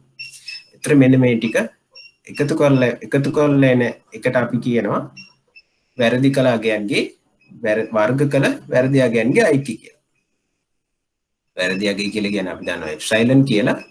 දැන් අපි මේ ගන්න වර්ග කළ වැරදි අගයන්. කියන්නේ වර්ග කළ වැරදි අගයන් කියන්නේ එප්සයිලන් ගේ වර්ගය. අන්න ඒ වගේ ඓක්‍ය තමයි මේ සිග්මා i සමාන 1 ඉඳලා n දක්වා එප්සයිලන් ගේ වර්ගය කියලා දීලා තියෙනවා. ඒතර ඒක ප්‍රසාරණය කළා මෙතන දීලා තියෙනවා. එප්සයිලන් කියන්නේ මොකක්ද කියලා මම දැන් කීප සැරයක් පැහැදිලි කළා. මේ yi සහ y hat ගේ වෙනස. හරිද? මෙතන මේ i එළියනේ මේ ඉන්නේ. i මේක නෑ හදාගන්න. එතන i සමාන 1 ඉඳලා n දක්වා yi ඍණ y hat ගේ වර්ගය. හරිද? මේකට මේ ඉංග්‍රීසියෙන් කියලා කියනවා SSE කියලා. ඒ කියන්නේ sum of squared errors. වර්ගවල වැරදි අගයන්ගේ ඓක්‍ය. හරිද? එතකොට දැන් ඊට පස්සේ මේ වාක්‍ය කියමු. ප්‍රතිපායන රේඛාව යනු මෙම වර්ග කළ වැරදි අගයන්ගේ ඓක්‍ය අවමන පරිදි විසුරුම් සටහන හරහා අඳින ලබන රේඛාවයි. කියන්නේ සරලව ආයිත් පාරක් පැහැදිලි කළොත් එමේ ඔයගොල්ලන්ට ඔයගොල්ලෝ ප්‍රශ්න අහන්නේ නැති ඉඳලා මෙහෙම විසුරුම් සටහනක් අපිට හම්බුනොත් එහෙම විසුරුම් සටහනක් කියලා කියන්නේ මොකද? මේ අපි දත්ත ටික ලකුණු කරන සටහන. ඒතර ඕන සටහනක් අපිට හම්බුනොත් එහෙම අපි කරන්නේ අපි රේඛාවක් අඳිනවා. අපි රේඛාවක් මෙහෙම අඳිනවා. මේ රේඛාවට අදාළ වැරදි අගයන්ගේ වර්ග රේඛාවක් අඳිනවා. ඒ රේඛාව අඳින්නේ මොකක් වෙන විදියටද? ඒ රේඛාව අඳින්නේ මෙන්න මේ රේඛාවෙන් එන ලක්ෂ්‍ය හා සත්‍ය අගයන් අතර. ඒ කියන්නේ අපිට හම්බෙලා තිබ්බ කලින් හම්බෙලා තිබ්බ දත්ත හා රේඛාවෙන් හම්බෙන අගයන් අතර වැරදි පද හෙව්වොත් එimhe අන්නේ වැරදි පදයන් කියන වර්ගවල අරගෙන ඉවරලා ඒ වගේ ඓක්‍ය ගත්තොත් එimhe අන්නේ වැරදි කළ වර්ගයන්ගේ අන්නේ වැරදි කළ වැරදි වර්ග කළ පැටලුණා. වර්ග කළ වැරදි අගයන්. හරිද? වර්ග කළ වැරදි අගයන්ගේ ඓක්‍ය මොකක් වෙන විදියටද? අවම වෙන විදියට තමයි අපි මේ රේඛාව අඳින්නේ. කොහොමද අපි රේඛාව අඳින්නේ? රේඛාව ඇඳන් පස්සේ එනවා අපිට පුරෝකථනය කරපුවා ගියා. ඉතින් මේ පුරෝකථනය කරපුවා කියන්නේ කලින් තිබ්බ සත්‍ය කියන අතර වෙනසෙන් අපිට වැරදි අගයන් අන්නේ අපි වර්ග කරනවා. අන්නේ වර්ග කළ වැරදි අගයන්ගේ ඓක්‍ය අවම වෙන පරිදි අපි මේ විසුණු සටහන අඳින රේඛාව තමයි අපි ප්‍රතිපායන රේඛාව කියලා ගන්න. හරිද? ප්‍රතිපායන රේඛාව යනු මෙම් වර්ග වැරදි අගයන්ගේ ඓක්‍ය අවම වෙන පරිදි විසුණු සටහන හරහා අඳින ලබන රේඛාවයි. මේ හොඳම සීහන රේඛාව ලෙස හැඳින්වේ. දැන් මේ වචනේ ඉගෙන ගන්න මේක ටික අපි කියනවා හොඳම සීහන රේඛාව කියලා. ඒ කියන්නේ මේ විසුරුම් සටහන. දීලා තියෙන විසුරුම් සටහනට හොඳින්ම ගැලපෙන රේඛාව විදිහට අපි මේ රේඛාව හඳුන්වනවා. හරිද? මේ ටික පැහැදිලිද ඔයගොල්ලන්ට? ප්‍රශ්න නැහැ.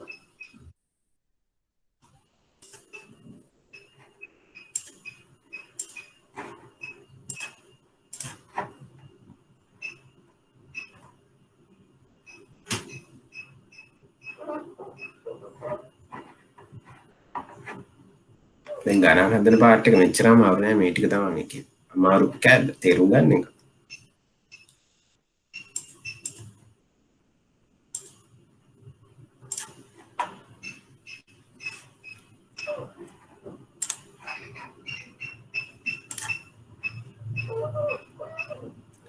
හරි.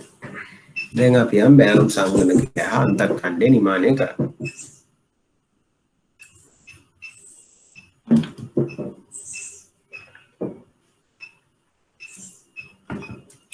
දැන් අපි දන්නවා අපිට මුලින්ම හම්බුනේ කාවද? මුලින්ම හම්බෙන්නේ අපිට විස්තරුම් සටහන. ඔන්න විස්තරුම් සටහනක් තමයි හම්බෙන්නේ. දැන් මේ විස්තරුම් සටහන ආර අපි අඳින්න ඕන මොකද්ද? මේ විස්තරුම් සටහනට හොඳින්ම සීහෙන රේඛාව. මේකනේ මෙන්න හොඳින්ම සීහෙන රේඛාව. අපිට ඇදුණා. මේ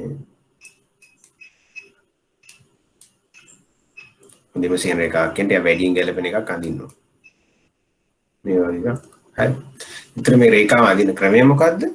අපි භාවිත කරන ක්‍රමය මොකද්ද? සාමාන්‍ය අඩුතම වර්ග ක්‍රමය. ඉතින් අපි කරන්නේ මොකද්ද? මේ කොහොමද ඒක අඳින්නේ? මෙන්න මේ වැරදි අගයන්ගේ වර්ග කළ වැරදි අගයන්ගේ අයකේ ආවුන පරිදි තමයි මේ රේඛාව අඳින්නේ. හරිද? ඉතින් මේ රේඛාව අඳින්න මොනවද අපිට ඕනේ? දැන් අපි දන්නවා මේ රේඛාව සරල රේඛාවක්. සරල රේඛාව කියලා කියන්නේ මේ y සමාන mx ධන c ආකාර රේඛාවක් තමයි මේ අඳින්න ඕනේ. කියන්නේ අපි දැන් මේ පාඩි වෙනනම් දිගින් දිගටම භාවිත කරන y සමාන alpha ධන beta x ආකාරයේ රේඛාවක් තමයි අපි අඳින්න ඕනේ. හරිද? එතන නම් මේ සරල රේඛාවක් අඳින්න මොනවද දැනගෙන ඉන්නවද? අපි දැනගෙන ඉන්නවා මේ alpha beta දැනගෙන ඉන්නවා. හරිද? එතන මේ ප්‍රතිපායන විශ්ලේෂණය කරලා කියලා අපි කරන්නේ මෙන්න මේ alpha beta හොයන එක. හරිද? දැන් බලන්න ප්‍රතිපායන රේඛාව අපිට දීලා තියෙන ප්‍රතිපායන රේඛාව අපි දන්නවා සරල රේඛාවක් කියලා එන්නේ.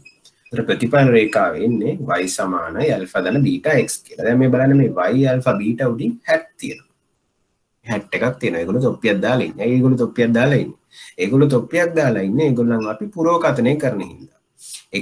x අගයන් තමයි අපි පුරෝකථනය කරන්නේ. x ඒ කියන්නේ අපි දුර මෙන්න මේ දුරේදී ගාස්තු කීයක් ඇත්තයිද කියලා අපි පුරෝකථනය කරන. ඒතර දුර අපි දාන සත්‍යයක්. හැබැයි මේක ඇවිල්ලා අපි ප්‍රතිපායනෙන් පුරෝකථනය කරන අගයක්. ඒකයි මේ hat කියලා දාන්නේ. ඒතර alpha beta උඩත් hat ඉන්නේ. ඒවත් අපි මේ ප්‍රතිපායන ආකෘතිය සඳහා පුරෝකථනය කරපු එක නිමානය කරපු alpha beta ගයන් තමයි මේ. අපි දන්නේ මේක 100%ක්ම හරියද කියලා. හැබැයි අපි අර සාමාන්‍ය අඩුතම වර්ග ක්‍රමය භාවිතා කරලා ඉවර වෙලා නිමානය කරපු අගයන් දෙකක් තමයි මේ alpha සහ beta කියලා කියන්නේ. ඒ alpha සහ beta නිමානය කරන්න නම් අපිට මේ සරල රේඛාව ඇඳ ගන්න නම්. එතන මේ alpha හා beta හොයන්න පුළුවන් සමීකරණ දෙකක් තමයි අපි දැන් ඊළඟට ඉගෙන ගන්න. එතන මේ සමීකරණ මේ මොනවද ඔප්පු කරන්න පුළුවන් අවකලනයෙන් භාවිතා කරලා හැබැයි දැන් අපි මේ පාඩමේදී එච්චර දුර යන්නේ නැහැ. ඔප්පු කිරීමේ අවශ්‍යතාවයක් නැහැ. ඔයගොල්ලෝ සරලව මේ සමීකරණ මතක තියාගත්තා නම් ඇති. එතන මේ alpha සහ beta සඳහා සමීකරණ දෙක අපි දැන් ඉගෙන ගමු. දැන් beta අපිට හම්බ වෙන්නේ කියන්නේ beta නිමානය කරන්නේ මෙන්න මේ විදිහට. දැන් අපිට අර xy දැන් අපිට අපි දුරයි ගාස්තුවයි අතර xy දත්ත ටිකක් මුලින්ම හම්බ වෙනවානේ. මේ දත්ත ටික හම්බෙච්ච ඉඳන් මෙහෙම විසුම් සටහනක් ඇඳගත්තේ. ඔන්න මේ දත්ත ටික පාවිච්චි කරලා ඉවරලා අපිට විවිධ සංඛ්‍යාන පාරාමිතීන් ටිකක් හොයාගන්න පුළුවන්. එකක් තමයි මෙන්න මේ covariance xy මේ covxy කියලා කියන්නේ xy අතර සහ විචිරතාව. දැන් මේ xy සඳහා දත්ත ටිකක් අපිට හම්බ වෙනවා. ඔය ටික අරගෙන ඉවරලා අපි xy අතර සහ විචිරතාව හොයනවා. මේ වෙලාව සහ විචිරතාවය. ඊට මේ sigma x වර්ගය කියලා කියන්නේ විචිරතාව. මේවා මම හිතන්නේ කලින් පාඩමේ ඔයගොල්ලෝ ඉගෙන ගන්න නැත්නම් ඉතින් සහ විචිරතාව. ඒතර ඔන්නේ විචිරතාවයි සහ විචිරතාව හෙව්වට පස්සේ මේ දෙකේ අනුපාතය කියන්නේ සහ විචිරතාව හොයලා ඒකෙන් විචිරතාව බෙදුවාම අපිට එනවා බීටා. හැබැයි දැන් සහ විචිරතාව හොයවෙ ඉන්න ඕනේ. ඔයගොල්ලෝ කෙලින් මෙන්න මේ සුළු කරපු සූත්‍රය මතක තියාගත්තා නම් ඇති. හරි. සුළු කරපු සූත්‍රය මොනවද තියෙන්නේ? බීටා හොයන්න අපිට අපි ගහන්න ඕනේ xy බා ඍණ x බා y බා බෙදීම x වර්ගයේ බා ඍණ x භාගේ වර්ගය. මේ xy බා කියලා කියන්නේ මොකක්ද? අපිට අර xy දත් ටිකක් දුන්නාම ඒ ටික ගුණ කරලා ඉවරලා ඒ වගේ මධ්‍යන්නේ ගන්න කියලා මේ කියන්නේ. ඒතර x බා කියලා කියන්නේ මොකද්ද? x අගයන්ගේ මධ්‍යන්නේ. y බා කියලා කියන්නේ මොකද්ද? y අගයන්ගේ මධ්‍යන්නේ. x වර්ගයේ බා කියලා කියන්නේ මොකද්ද? අර දීලා තියෙන x පද ටික වර්ග කරලා ඉවරලා ඒ වගේ මධ්‍යන්නේ ගන්න. x බා වර්ගය කියලා කියන්නේ අර කලින් හොයපු x පදයන්ගේ මධ්‍යන්නේ වර්ගය. හරි. ඊට පස්සේ බීටා හොයාගත්තට පස්සේ ඇල්ෆා හොයාගන්න පුළුවන්. ඒක ලේසි. මේක දත්ත සටහන භාවිත කරලා ඇල්ෆා හොයාගන්න පුළුවන්. ඒතර අපි මේක ගානකින්ම ඉගෙන ගමු. ඒක ලේසි.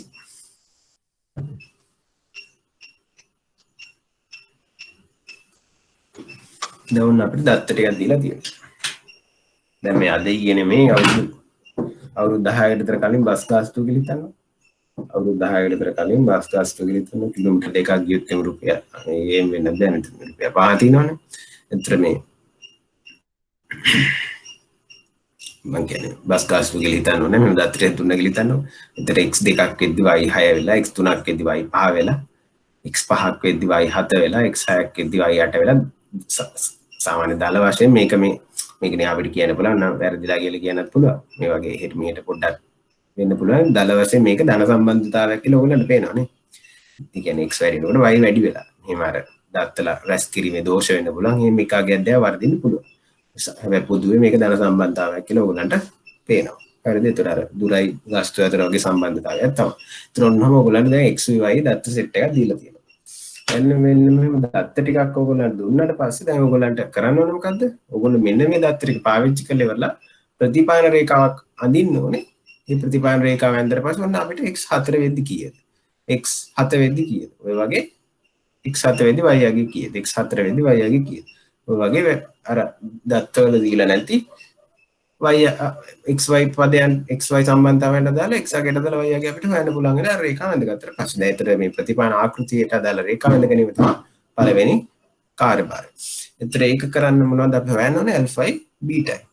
ඒතර alpha beta හොයන්න අපි මොකද්ද කරන්න ඕනේ? මෙන්න මේ සමීකරණ භාවිත කරන්න. දැන් අපි පුරෝකථනය කරන්න කලින් මෙන්න මේ ප්‍රතිපායන රේඛාව හදා ගන්න ඕනේ. ප්‍රතිපායන රේඛාව හදා ගන්න අපි මොනවද හොයන්න ඕනේ? මෙන්න මේ beta alpha. දැන් ඔන්න අපි beta alpha හොයන්න තමයි යන්නේ. හරිද? එතන අපිට බීටා ඇල්ෆා හොයන්න මොනවද ඕනේ? බීටාගේ සමීකරණය ඕනේ. එතන බීටාගේ සමීකරණය ඇවිල්ලා xy බාරින x බා y බා බෙදීම x වර්ගයේ බාරින x බා වර්ගයෙන් x වර්ගයේ බාරින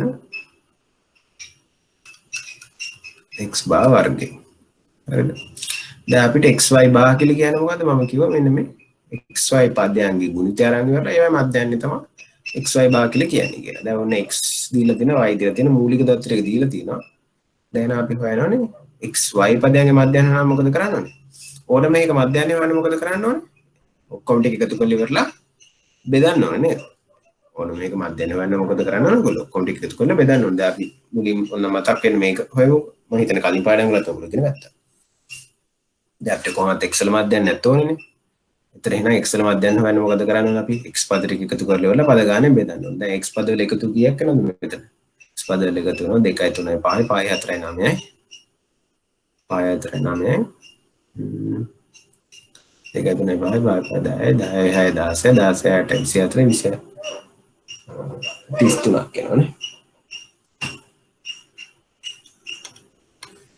එතකොට x බා කීයද? x බා වෙන්නේ මෙන්න මේ පද ඔක්කොම ටික එකතු කරලා ඉවරලා පද ගානේ බෙදෙනවා. පද 6යි පද වල එකතු 33යි. එහෙනම් 33 බෙදීම 6 කීයද? 5.5යි. මේ තමයි x බා. y වල එකතු කීයක් වෙනවද? 5 6 11 11 18යි 18යි 26යි 12යි 39යි. y බා කීයද? 49 බෙදීම 6. කියන්නේ 8.1 නේද y බා කියන්නේ. 8.17. හරිද? ඒ වගේ දැන් xy බාත් අපිට ඕනේනේ. xy බාත් අපිට ඕනේ. මේ ඇවිල්ලා xy ගේ බා හොඳේ නිකන් x බායි y බායි ගුණිතයක් එහෙම නෙමෙයි. xy පද වල මධ්‍යයන්. xy පද වල මධ්‍යයන් නම් xy පද වල එකතු මුලින් හොයාගන්න. xy පද වල එකතු හොයාගන්න මෙන්න මේ ගුණ මෙන්න මේ දෙකේ ගුණිතය සඳහා අපි මෙන්න මෙහෙම තීරුවක් ගහගෙන ඉවරලා ඒක හොයන්න. එහෙනම් අපි xy පදවල එකතු හොයන්න කලින් xy පද ටික හොයාගමු. ඒතර දෙවරක් 6 12යි, තුන් වරක් 5 15යි, පස් වරක් 7 35යි, හය වරක් 8 48යි, අට වරක් 12 96යි, 11 වරක් 9 99යි. ඊට පස්සේ මේවා එකතු හොයාගන්න. ඒ ටික එකතු කීයක් කරනවද?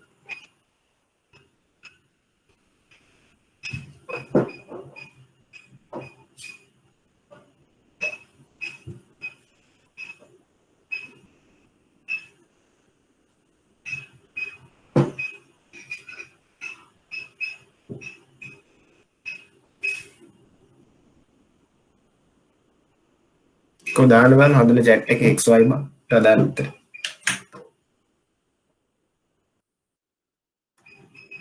chat එක දාන්න xy බාට දාන්න උත්තර.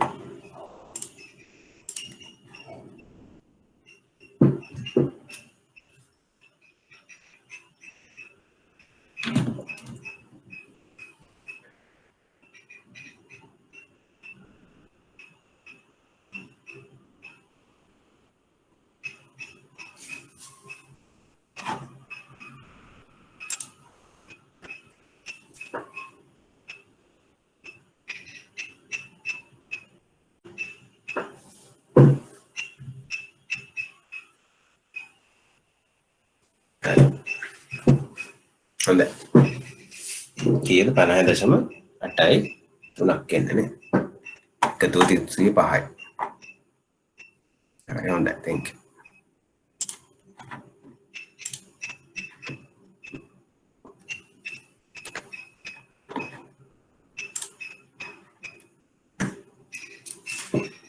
එකතු වෙනවා 300 5යි xy බා එනවා 50.8යි 3යි කියලා.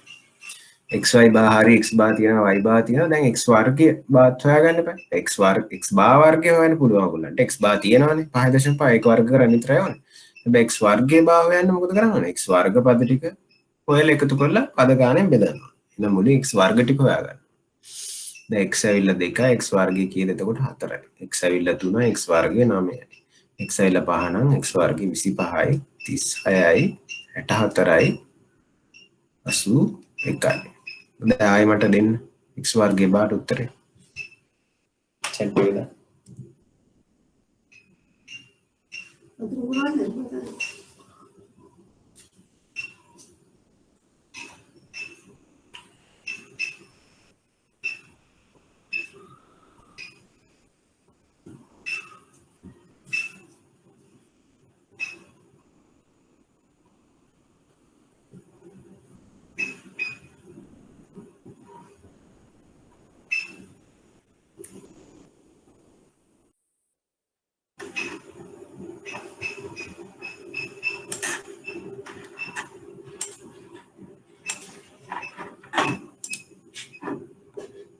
කීය 36.5 නේ.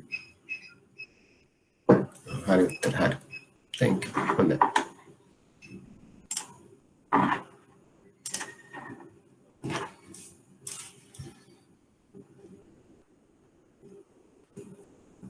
එකතු කළාම නම් එතන 183ක්ද කොහොමද නේ? 219ක් වෙන්නේ නැති.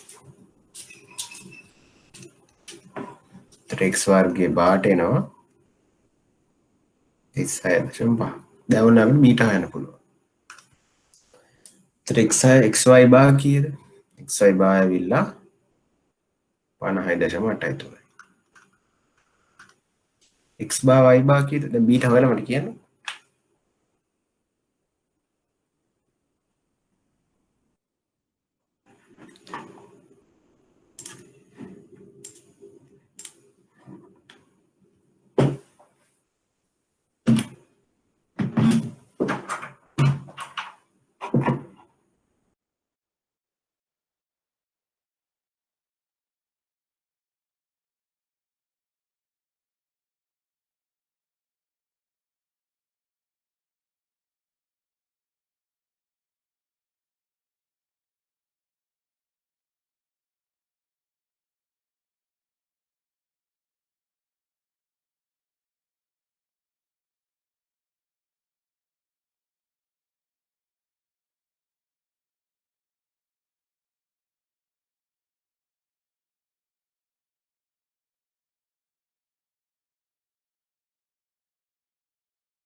කෞත්තර බීටට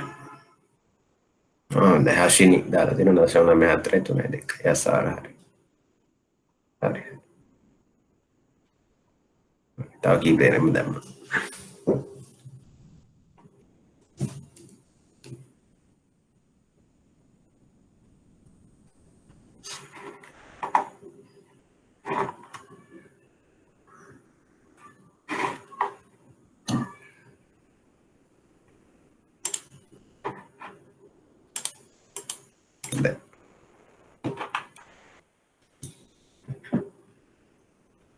දැන් කොහොමද වෙන්නේ 50.8 ඍණ x බා y බා.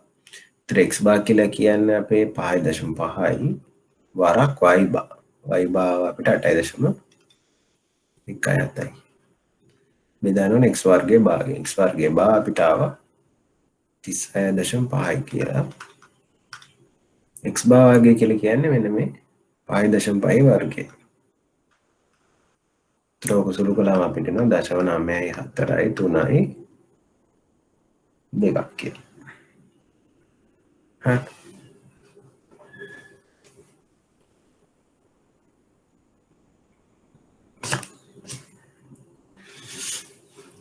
දැන් ඔක අපි මේ ආසන්න වශයෙන් ගත්ත කියලා හිතනකො 0.95 වගේ මම අනිත් ඔයන් ලේසින ගන්න. 0.95 වගේ අගයක් ගත්ත කියලා හිතන්න. ත්‍රෝම ගත්තම දැන් ඇල්ෆා වෙන්නේ කොහොමද? දැන් ඇල්ෆා වෙන සමීකරණ දීලා තියෙනවා මෙතන මේ. ඇල්ෆා කියන්නේ නිමානය කරන ඇල්ෆා සමානයිලු y බා ඍණ බීටා නිමානය කරපු බීටා වර x බාර්. ඒ කියන්නේ මොකද මෙතන ඇල්ෆාට සමීකරණය. ඇල්ෆා හොයන්න පුළුවන් මෙන්න මේ සමීකරණය. දැන් ඒ සමීකරණ දාලා ඉවරලා අපි ඇල්ෆා හොයමු. ඇල්ෆාත් මට හොයලා කියන්න. දාන්න උත්තර. 0.95 කියලා ගන්නවා. ලීසි.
මේකම කට්ටියක් තමයි උත්තර දෙන්නේ. තව කට්ටිය උත්තර දෙන්න ඕනේ. 5ක් 6ක් වගේ තමයි උත්තර දෙන්නේ. 30 ගාණක් ඉන්නේ. අනිත් අයත් උත්තර දෙන්න ඕනේ.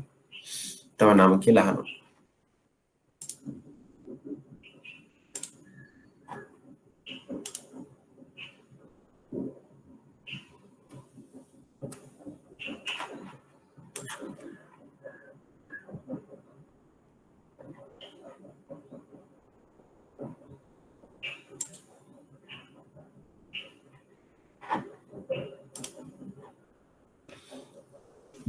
ඇල්ෆා වෙන්නේ කොහොමද?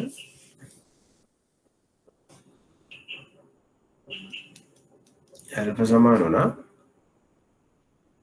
y බාර් ඍණ බීටා x බාර්ටනේ. එතන y බාර් කීයද? 8.17යි බීටා ඇවිල්ලා 0.95යි හරක් x බා කීයද 5.5 ත්‍රෝක සුළු කළා වෙන 2.94යි 5යි කියලා ඇල්ෆාට හරි දැන් අපි ඇල්ෆා දන්නවා බීටා දන්නවා එහෙනම් අපේ ප්‍රතිපායන සමීකරණය මොකද්ද y hat සමානයි මේ 2.94 ගමුකෝ 2.95යි කියලා 2.95 ධන 0.95 වරක් x ඔය තමයි අපේ ප්‍රතිපායන සමීකරණය හරි දැන් අපිට මුලින්ම දුන්නේ මොනවද අපිට මුලින්ම දුන්න xy කියලා දත්ත සෙට් එකක් හරි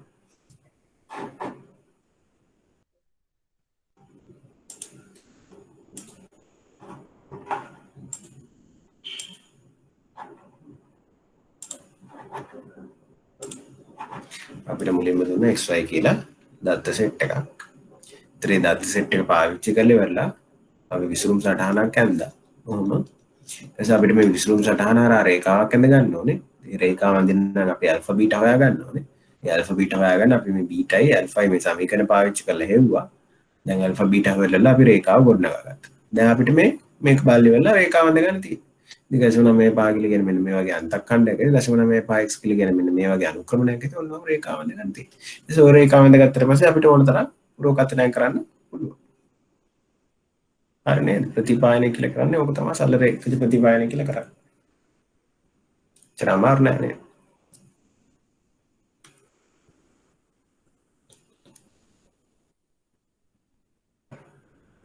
දැන් අපි ඊළඟට ඉගෙන ගමු සාමාන්‍ය අඩුතම වර්ග ක්‍රමයේ උපකල්පන ටික. දැන් මේ උපකල්පන ඕගොල්ලෝ ඇත්තටම ගැඹුරට තේරුම් ගන්න අවශ්‍යතාවයක්. තේරුම් ගන්නව ආධාරණ අවශ්‍යතාවයක් නෑ. හැබැයි එක්සෑම් එකේදී ඇහුවොත් එම ඔයගොල්ලන්ට මේවා ලියන්න පුළුවන්කම තියෙනවා. ඉතින් ටිකක් සරලව පැහැදිලි කරගත්තාම මතක තියාගෙන ලියන්න පුළුවන්.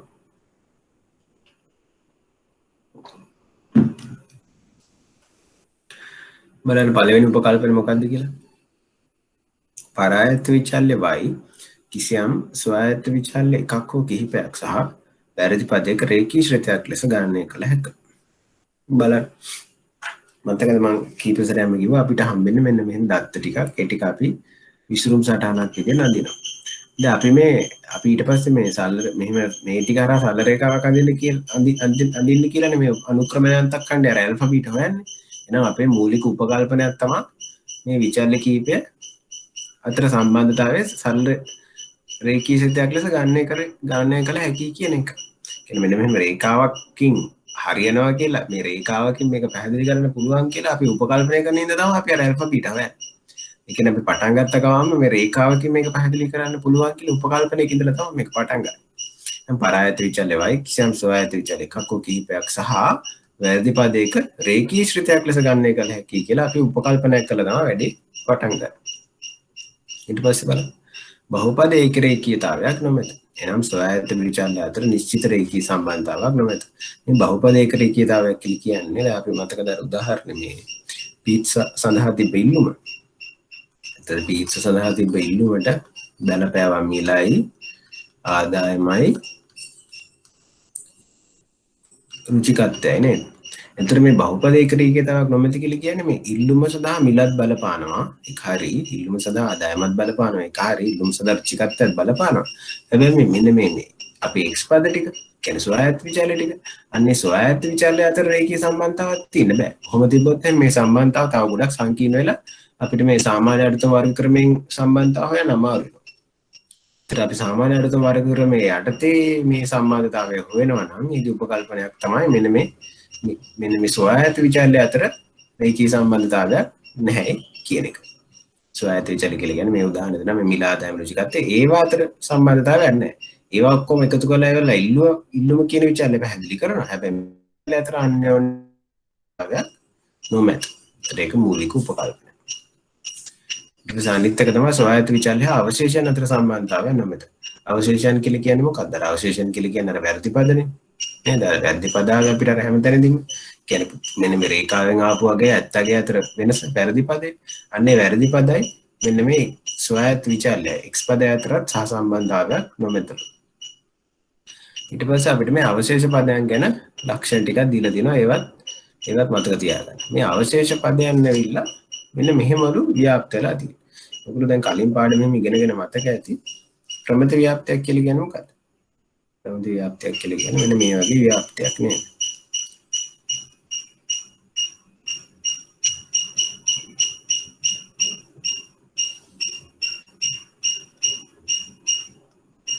මෙන්න මේ වගේ ව්‍යාප්තයක් නේ ප්‍රමිත ව්‍යාප්තයක් කියලා කියන්නේ. සම්මත ප්‍රමිත ව්‍යාප්තයක් කියලා කියන්නේ මෙන්න මේ වගේ ව්‍යාප්තයක් නේ.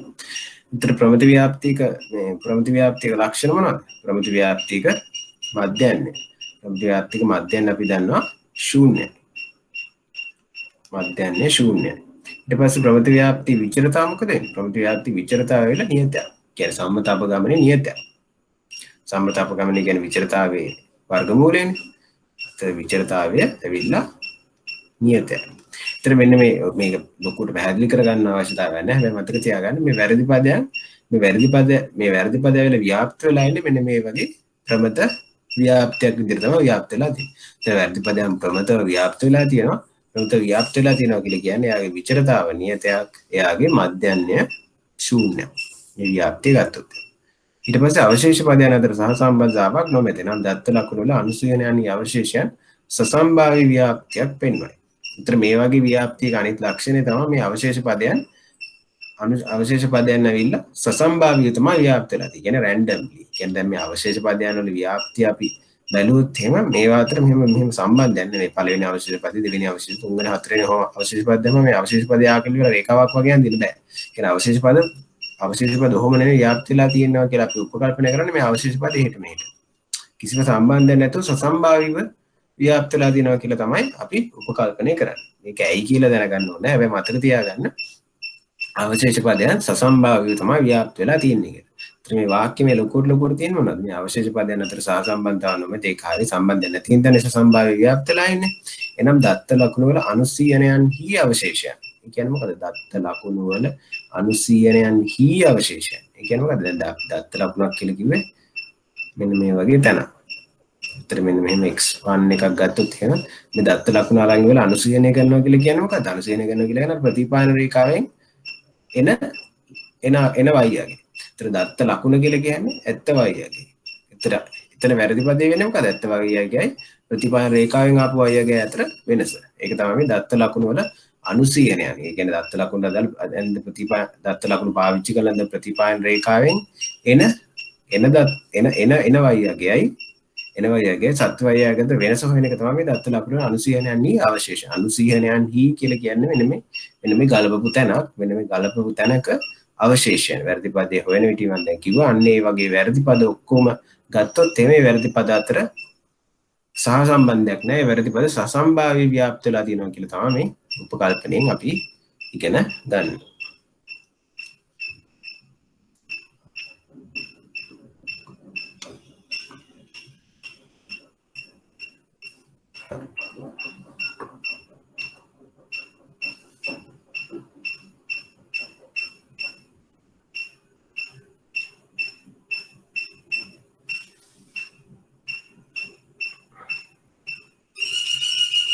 ඊළඟට අපි ඉගෙන ගන්න යනවා ප්‍රතිපායන ආකෘතිය අර්ථ නිරූපණය කරන හැටි. නිමානය කළද ප්‍රතිපායන සමීකරණය පහක් දැක්වේ. දැන් මේක ඔයගොල්ලෝ දැන් කීපතරයක් දැකලා දැන් හොඳට ඔළුවට කිඳා බහැලා ඇති. ප්‍රතිපායන සමීකරණය ප්‍රතිපායන ආකෘතියයි අතර වෙනස මොකක්ද? ප්‍රතිපායන ආකෘතිය කියලා කියන්නේ අර ඇත්ත y යගේට අදින් ලියන ආකෘතියක්. කියන්නේ yi සමානයි alpha dan beta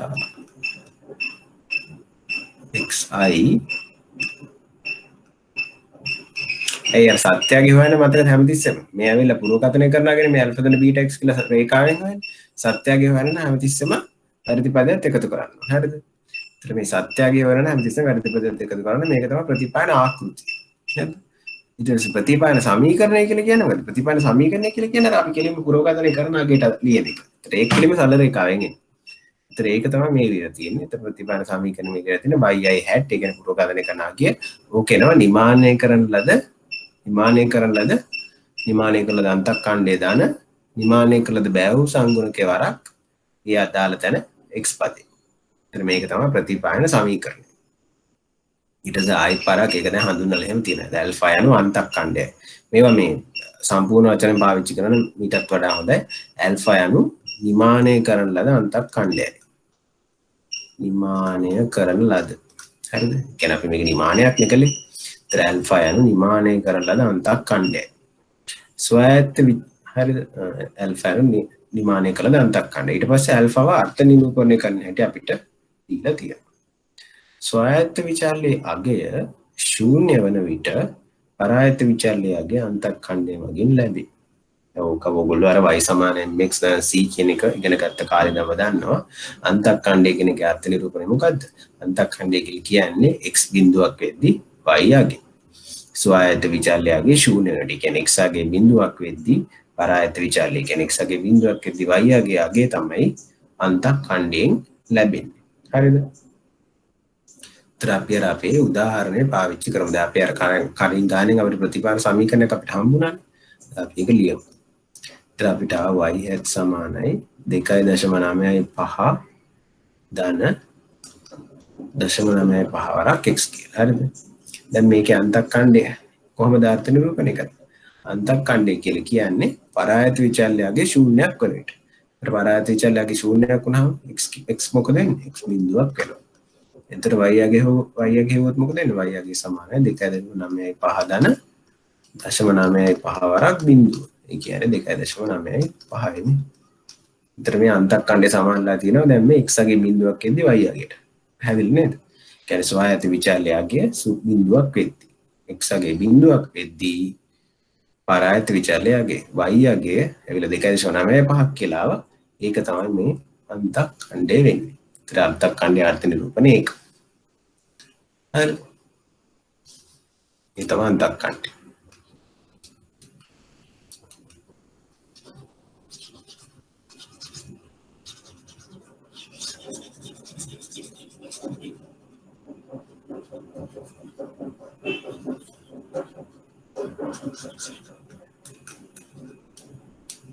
මේ ටික තියන්නේ නිමානය කරලා. ඊට පස්සේ අපිට තියෙනවා බීටා වල අර්ථ නිරූපණය. බීටා යන බැවුම් සංගුණක කියන්නේ බීටා කියන්නේ බැවුම් සංගුණක කියලා ඔයගොල්ලෝ දන්නවනේ. බීටා hat දාන්නේ මම මේ වැඩි හොඳට නිමානය කළාගේ පෙන්නන්න. නිකම් බීටා දැම්මත් ඒක ලොකු ප්‍රශ්නයක් නෑ. ඒතර බීටා කියලා කියන්නේ මොකද්ද? මොන බැවුම් සංගුණකද? නිමානය කරන ලද බැවුම් සංගුණකය. එතන ඒකේ වාක්‍ය නම් පැහැදිලිවම දීලා තියෙනවා. නිමානය කරන ලද බැවුම් සංගුණකය මගින් ස්වායත්ත විචල්‍යයේ ඒකක වෙනසකට පරායත්ත විචල්‍යයේ අගේ සිදුවන වෙනස ලබා දෙයි. දැන් අපි ආයතර සමීකරණ ලිව්වොත් y සමානයි 2.95 ධන 0.95x ඔක් ලියාගත්තා. දැන් අපි ගමු x සමාන 1 දී y අගේ හොයමු. x සමාන 1 දී y අගේ හොයමු.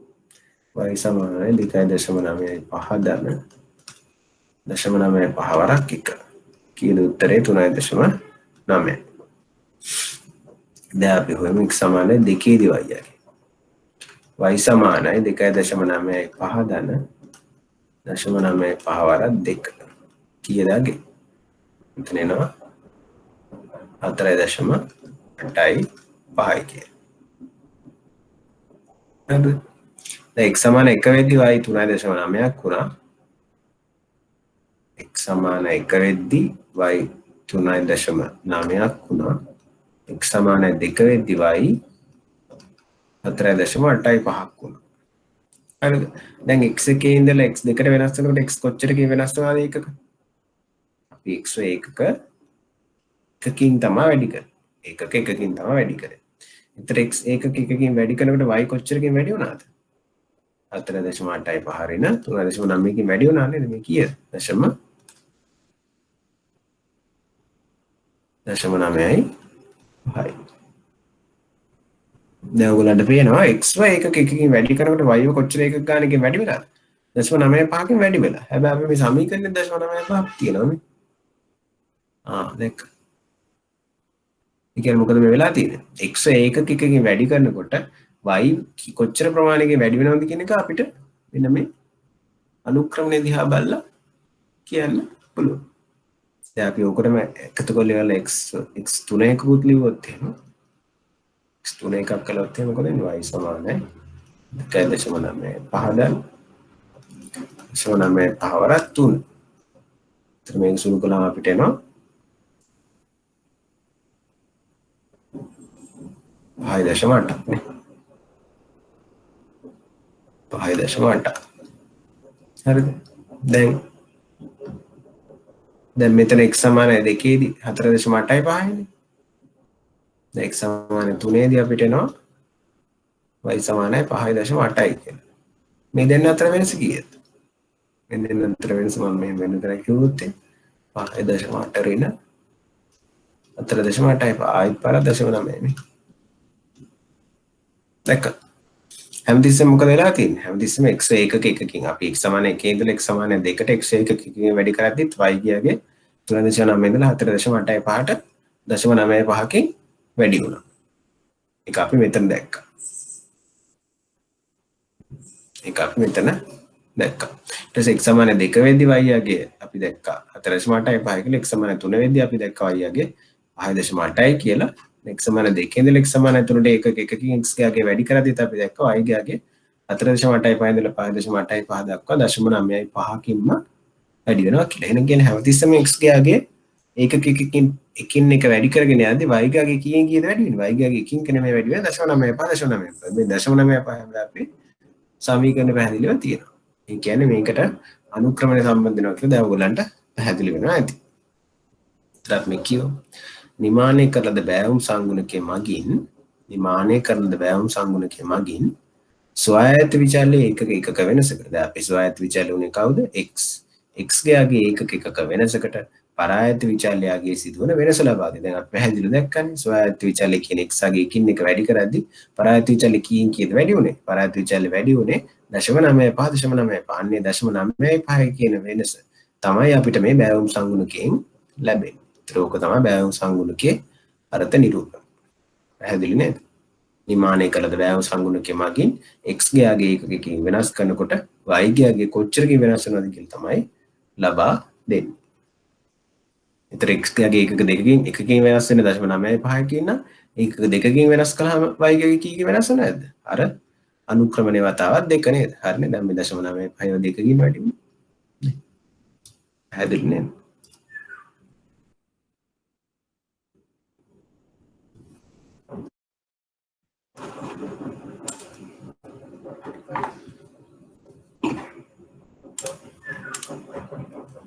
ප්‍රශ්න තියෙනවා අහන්න.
හරි. සරල රේඛජ ප්‍රතිපාදනය ඉගෙන ගත්ත. දැන් ඊළඟට අපිට තියෙන බහුපද රේඛීය ප්‍රතිපාදනය.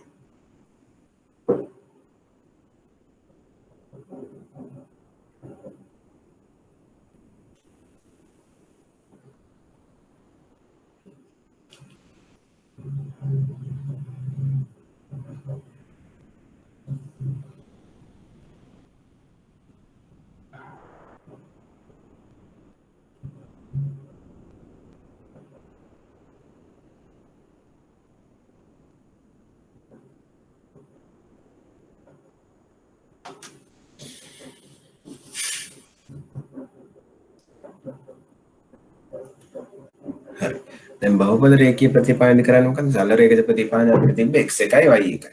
බහුපද රේඛීය ප්‍රතිපාදනය y ගොඩ x ගොඩයිද? නෑනේ. y හැමතිස්සෙම එකම තමයි. y එකයි හැබැයි x ගොඩයි. බහුපද රේඛීය ප්‍රතිපාදනය කරන්නේ අපි මොකද්ද? පරායත විචාලයගේ ස්වායත්ත විචාලය කිහිපයක් ඇසුරින් පැහැදිලි කිරීම තමයි කරන්නේ. එතන අපිට අපේ කලින් උදාහරණයක් භාවිත කරන්න පුළුවන්. මොකක්ද අර පීට්සා සඳහා තිබ්බ ඉල්ලුම.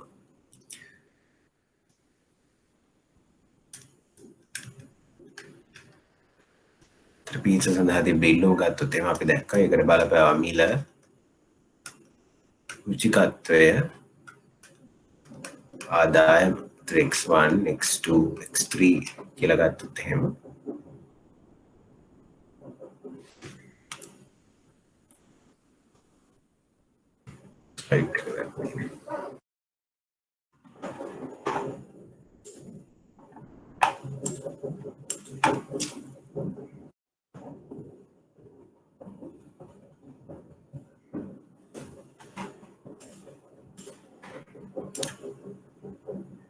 ඔය ඒක තමයි මේ මට පොඩ්ඩක් PowerPoint එකක් දාගෙන ඉන්නේ.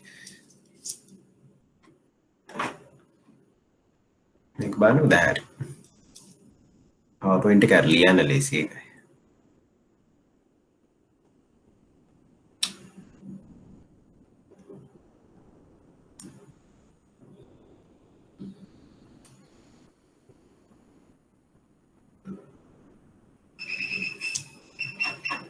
විනාඩියක් දෙන්න මට.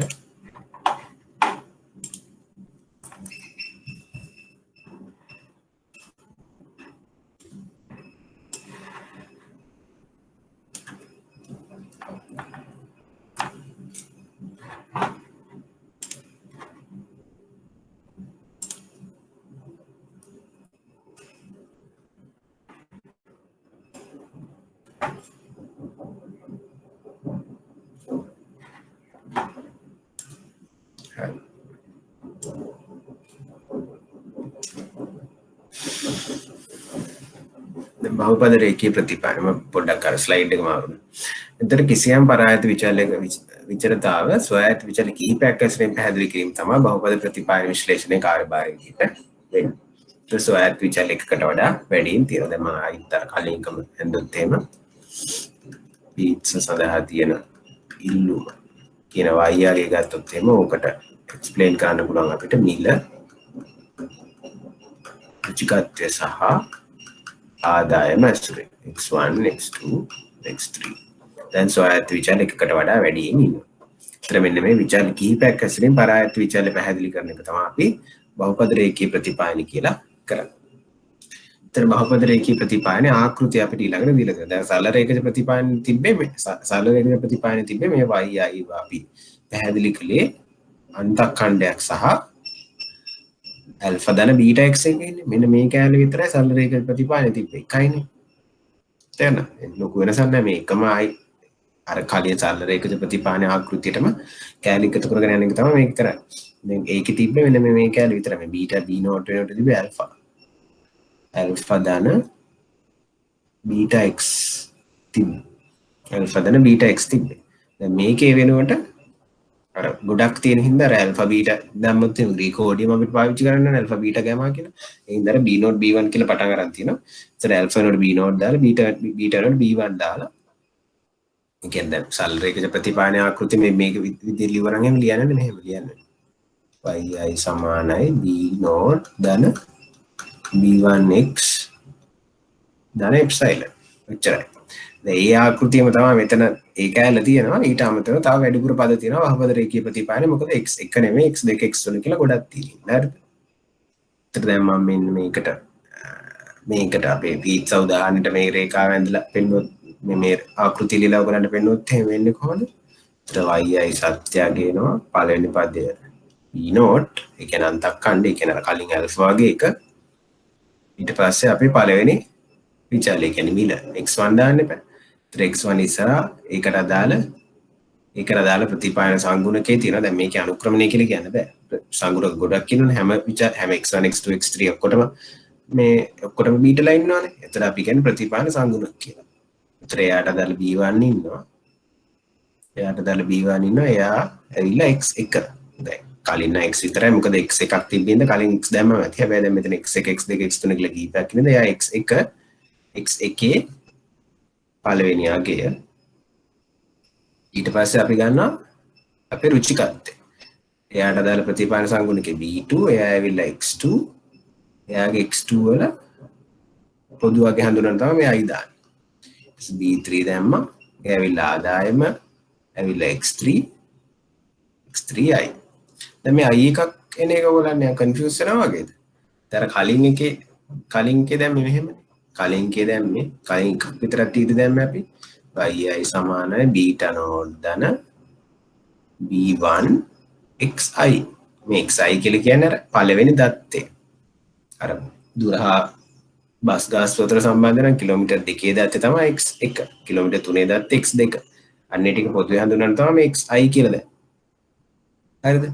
දැන් මෙතන x1 x2 කියලා කියන්නේ අර එතන xi නෙමෙයි මේ විචල්්‍ය මොන විචල්්‍යද කියලා හඳුනන තමයි x1 x2 පාවිච්චි කරලා තියෙන්නේ. කෙලින්ම කියන්නේ මේ මිල තමයි x1 කියන විචල්්‍ය. රුචිකත්වය තමයි x2 කියන විචල්්‍ය. ආදායම තමයි x3 කියන විචල්්‍ය. මෙතනත් අයකින් කියවෙන්නේ අර කලින් කියන කිලෝමීටර් 2 3 වැඩි තමයි. මෙතන මිල කියලා කියන්නේ මේ මිල රුපියල් 5ක් වෙද්දී එක x1i.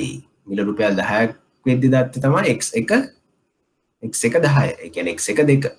මිල රුපියල් 15ක් වෙද්දී වෙන දත්ත අගේ තමයි x1 3 කියලා කියන්නේ. එතන මේ මිල කියන්නේ අර 5 10 15 පොදු හඳුනන තමයි මේ i දාලා තියෙන්නේ.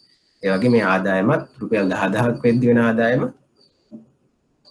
x3 1 වෙන්න පුළුවන්. ඒතර රුපියල් 20000ක් වෙද්දී වෙන ආදායම x3 2 වෙන්න පුළුවන්. ඒතර ඒ ටික පොදු 10000 20000 පොදු හඳුනන තමයි මේ i දාන්නේ. හරිද? ඒතර i කියලා කියන්නේ අර දත්ත ලක්ෂ්‍ය 1 2 3 කියලා කියන්නේ මේ කීවෙනි මොන විචාල්‍යද කියලා හඳුනන තමයි මෙතන 1 2 3 පාවිච්චි කරලා තියෙන්නේ. පැහැදිලි නේ?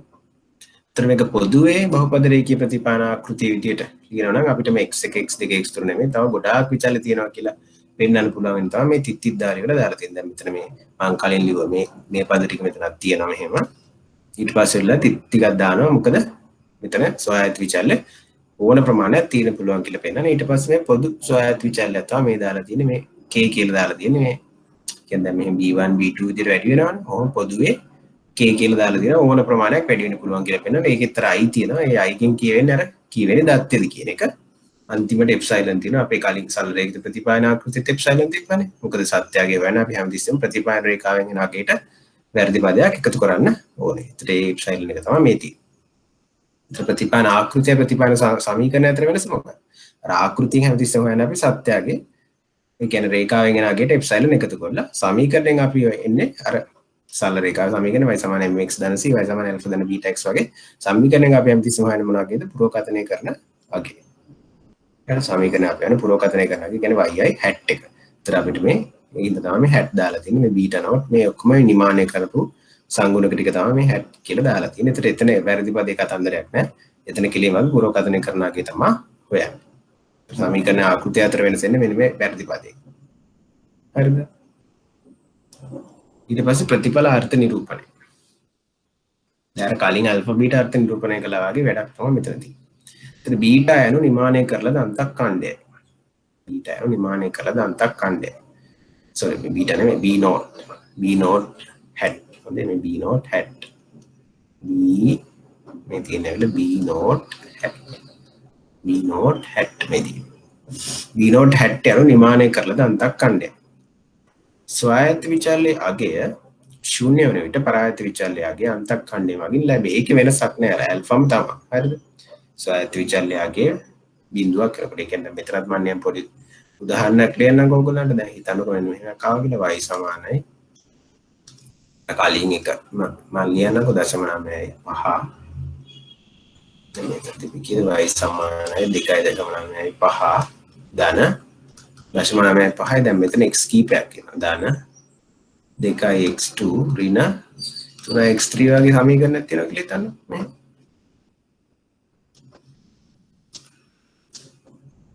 සමීකරණ තියෙනවා කියලා හිතන්න. දහම් සමීකරණ තියෙනවා කියලා හිතලා දැන් මේ b not අර්ථකථනය කරන්නේ කොහොමද? ස්වායත්ත විචල්්‍යයේ අගය ශූන්‍ය වෙනට පරායත්ත විචල්්‍යයේ අගය අන්තක් ඛණ්ඩය. කියන්නේ මේ ස්වායත්ත විචල්්‍ය ඔක්කොම බිඳුවක් එක්ක. ඒ කියන්නේ x1 බිඳුවයි x2 බිඳුවයි x3 බිඳුවක් වෙද්දී y ගාගේ කීයද? y ගාගේ ඇවිල්ලා 2.95. අන්‍යයගේ තමයි අන්තක් ඛණ්ඩය කියලා කියන්නේ. කලින් එකම තමයි. හරි. දැන් තව තේරුම් ගන්න ඕන දෙයක් තමයි දැන් සමහර වෙලාවට දැන් මේ වගේ ආකෘති වල මේ අන්තක්කණ්ඩයේ ප්‍රායෝගික අර්ථයක් නැති වෙන්න පුළුවන්. ඒ කියන්නේ දැන් හිතන්නකෝ දැන් මේ අපි මේ පීට්සා උදාහරණය ගමුකෝ. ඒතර පීට්සා වල මිල ශූන්‍ය වෙලා රුචිකත්වය ශූන්‍ය වෙලා ආදායමත් ශූන්‍ය කියලා ප්‍රායෝගික අවස්ථාවක් නැහැ නේද? දැන් අර බස් එකේ දුරේ අතර නම් දුර ඒ කියන්නේ නැගලා බැස්ස තාම ගාස්තු ගෙවන්න ඕනේ. හැබැයි දැන් මේ පීට්සා වගේ එක මේ රුචිකත්වය ශූන්‍යයි ආදායමත් ශූන්‍යයි මිලත් ශූන්‍යයි කියලා ප්‍රායෝගික අවස්ථාවක් එන්නේ නැහැ. මේ 2.95 කියන එක ඇත්තටම තේරුමක් නැහැ. කියන්නේ ඉල්ලුම 2.95ක් වෙන්න බෑනේ. අර ඉල්ලුමත් මේ රුචිකත්වය ශූන්‍යයි ආදායමත් ශූන්‍යයි මිලත් ශූන්‍ය අවස්ථාවක් එන්නේ නැහැ. ඒතර මේ සමහරලාට මේ අන්තක්කණ්ඩේ ප්‍රායෝගික අර්ථයක් නොමැති වෙන්න පුළුවන් මේ බහුපද රේඛීය ප්‍රතිපාදන ආකෘති වල ගොඩක් වෙලාවට. හරිද? ඒතර ඒක මතක තියාගන්න. ඒතර ඒ අන්තක්කණ්ඩේ. ඊට පස්සේ දැන් බෑවුම් සංගුණක ටික නිමානය කරපු බෑවුම් සංගුණක ටික අපේ අර්ථ දක්වන්නේ. නිමානය කළද බෑවුම් සංගුණකෙ මගින් අනිකුත් ස්වායත්ත විචාර නියතව ඇති විට ස්වායත්ත විචාරයේ එකක වෙනසකට පරායත්ත විචාරයගේ සිදුවන වෙනස ලබා දෙනවා. ඒ කියන්නේ දැන් අපි මේ රේඛාවෙන් මේක ඇඳුත් එහෙම දැන් හිතන්නකො මෙහෙම y හෙට් එක ඇඳලා කියලා 2.95 දන 0.5 x එක දන 2x2 කරගෙන 3x3. දැන් මේ කියන්නේ මොකද්ද? නිමානය කරලද බෑවුම් සංගුණකය මගින් අනෙකුත් ස්වායත්ත විචාරය නියතව ඇති විට ස්වායත්ත විචාරයේ ඒකක වෙනසකට. දැන් මේ ඇවිල්ලා මේ ඔක්කොගේම අර්ථකථන නෙමෙයි මේ දීලා තියෙන එක බෑවුම් සංගුණකේ අර්ථකථනය. දැන් අපි B1 අර්ථකථනය කරන්න හදමුකෝ මුලින්ම. B1 කියන්නේ මේ පළවෙනි බෑවුම් සංගුණකයනේ. දැන් ඒක අපි අර කලින් සැරේකුත් අර්ථකථනය කරන්නේ. එතකොට එහෙනම් අපි B2 ගමුකෝ. B2 අර්ථකථනය කරන්න හදමුකෝ. අපි අර්ථකථනය කරන්න හදමු B2. හරිද? දැන් B2 අර්ථකථනය කරන්න මොකද කරන්නේ? නිමානය කරලද B2 වෙන්නේ අනිකුත් ස්වායත්ත විචාර නියතව ඇති විට. දැන් අනිකුත් ස්වායත්ත විචාර කියලා කියන්නේ මෙන්න මේවා. x1 x3. ඒවා නියතව තියාගන්න ඕන. හරිද? ඒවා වෙනස් කරන්න බෑ. ඒවා ශූන්‍ය කියලා නෙමෙයි මේ කියන්නේ. ඒවා නියතව තියාගන්න ඕන. හරිද? ඒතර ඒවා නියතව ඇති විට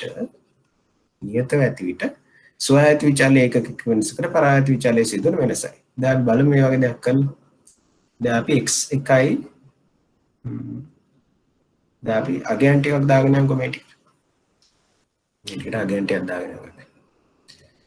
අපි හිතමු x1 අපි මේ සරල අගයන් ටිකක් දාගමු අමාරු අගයන් දාගන්න ලේසි. ඒත් අපි ගමු x1ත් 1යි x2ත් 1යි x3ත් 1යි කියන. හරිද? කියලා අපි y හොයමු. y වෙනවා 2.95 දාන 0.5 දාන 2 දෙකක් එක 2යි ඍණ 3 වරක් එකක් 3යි ඍණ 3යි මම මෙතන එකක් දාන්නම්කෝ පැහැදිලි වෙනවා කියන්නේ 2.95 දාන 5 දාන 2 ඍණ 3 ඒ 3.9 නේ මේ කියලා. දැන් අපි මේ කියලා තියෙන වැඩේ කරමුකෝ. අනිකුත් ස්වායත්ත විචාර නියතව තියාගන්න ඕනේ. එහෙනම් අපි නියතව තියාගමු කාවද? දැන් අපි B2 නේ හොයන්නේ.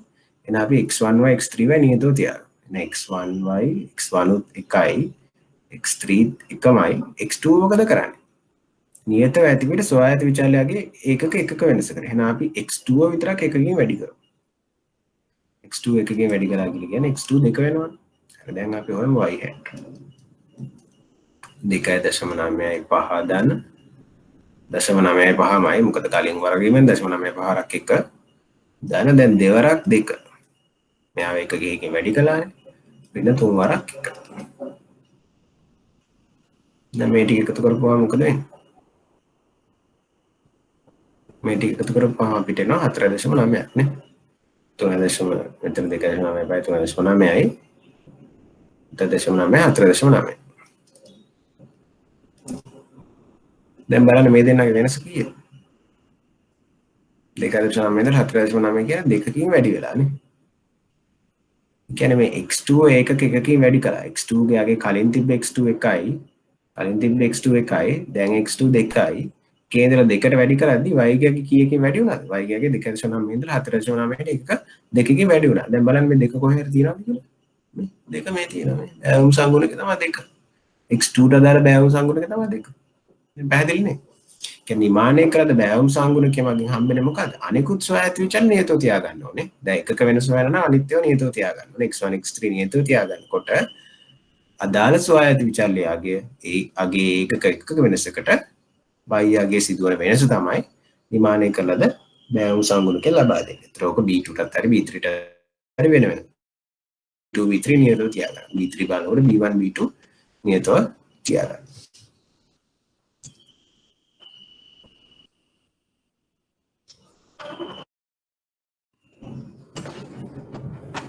බලන්න ඔයාලා ස්ලයිඩ් එකත් එක්ක පැරලල් නේ යන්නේ. හරි. මේ වෙනකම් මොනවද ප්‍රශ්න තියෙනවද?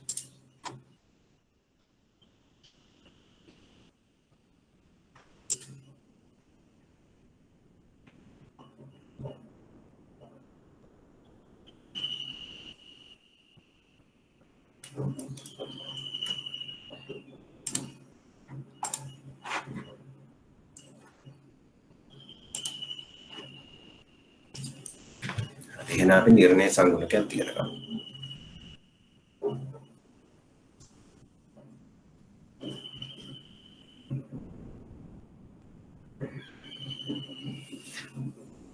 දැන් නිර්ණය සංගුණකය කියලා කියන්නේ මෙන්න මෙහෙම දෙයක්. කියන්නේ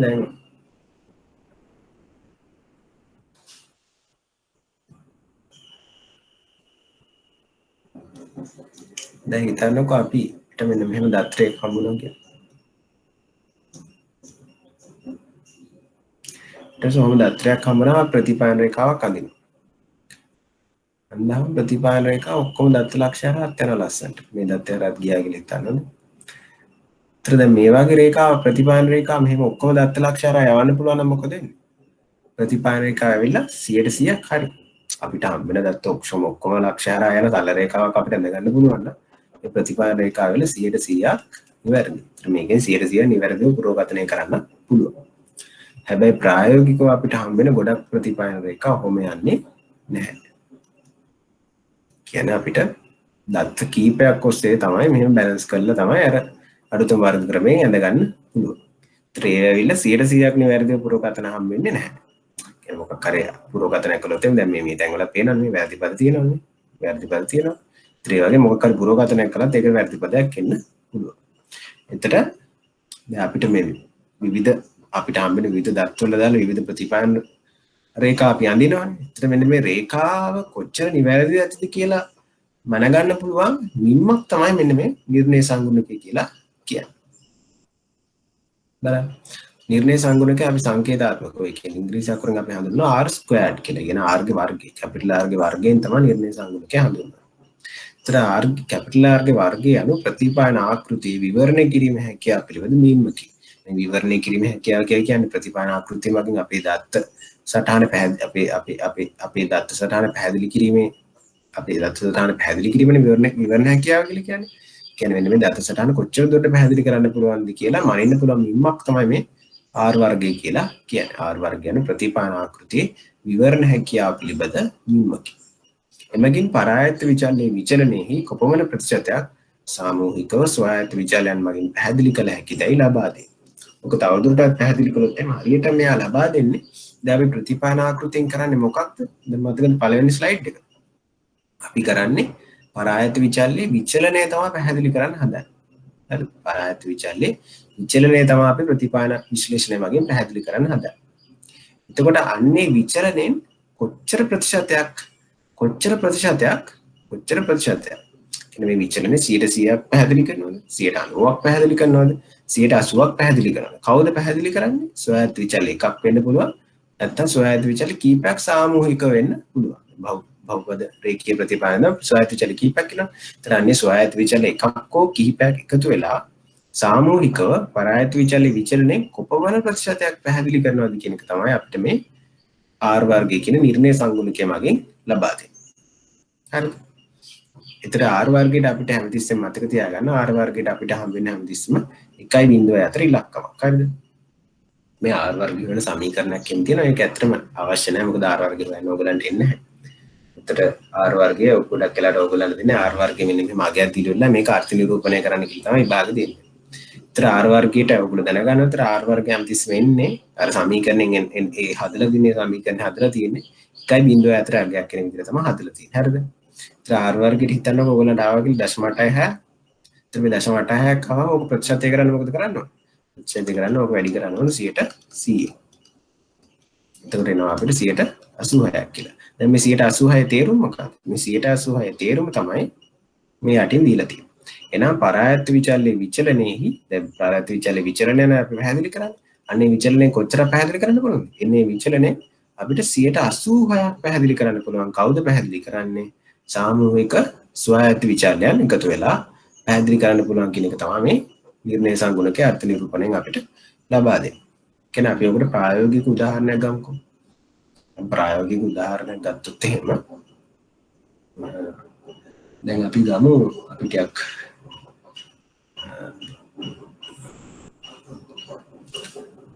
ගමු තව උදාහරණයක්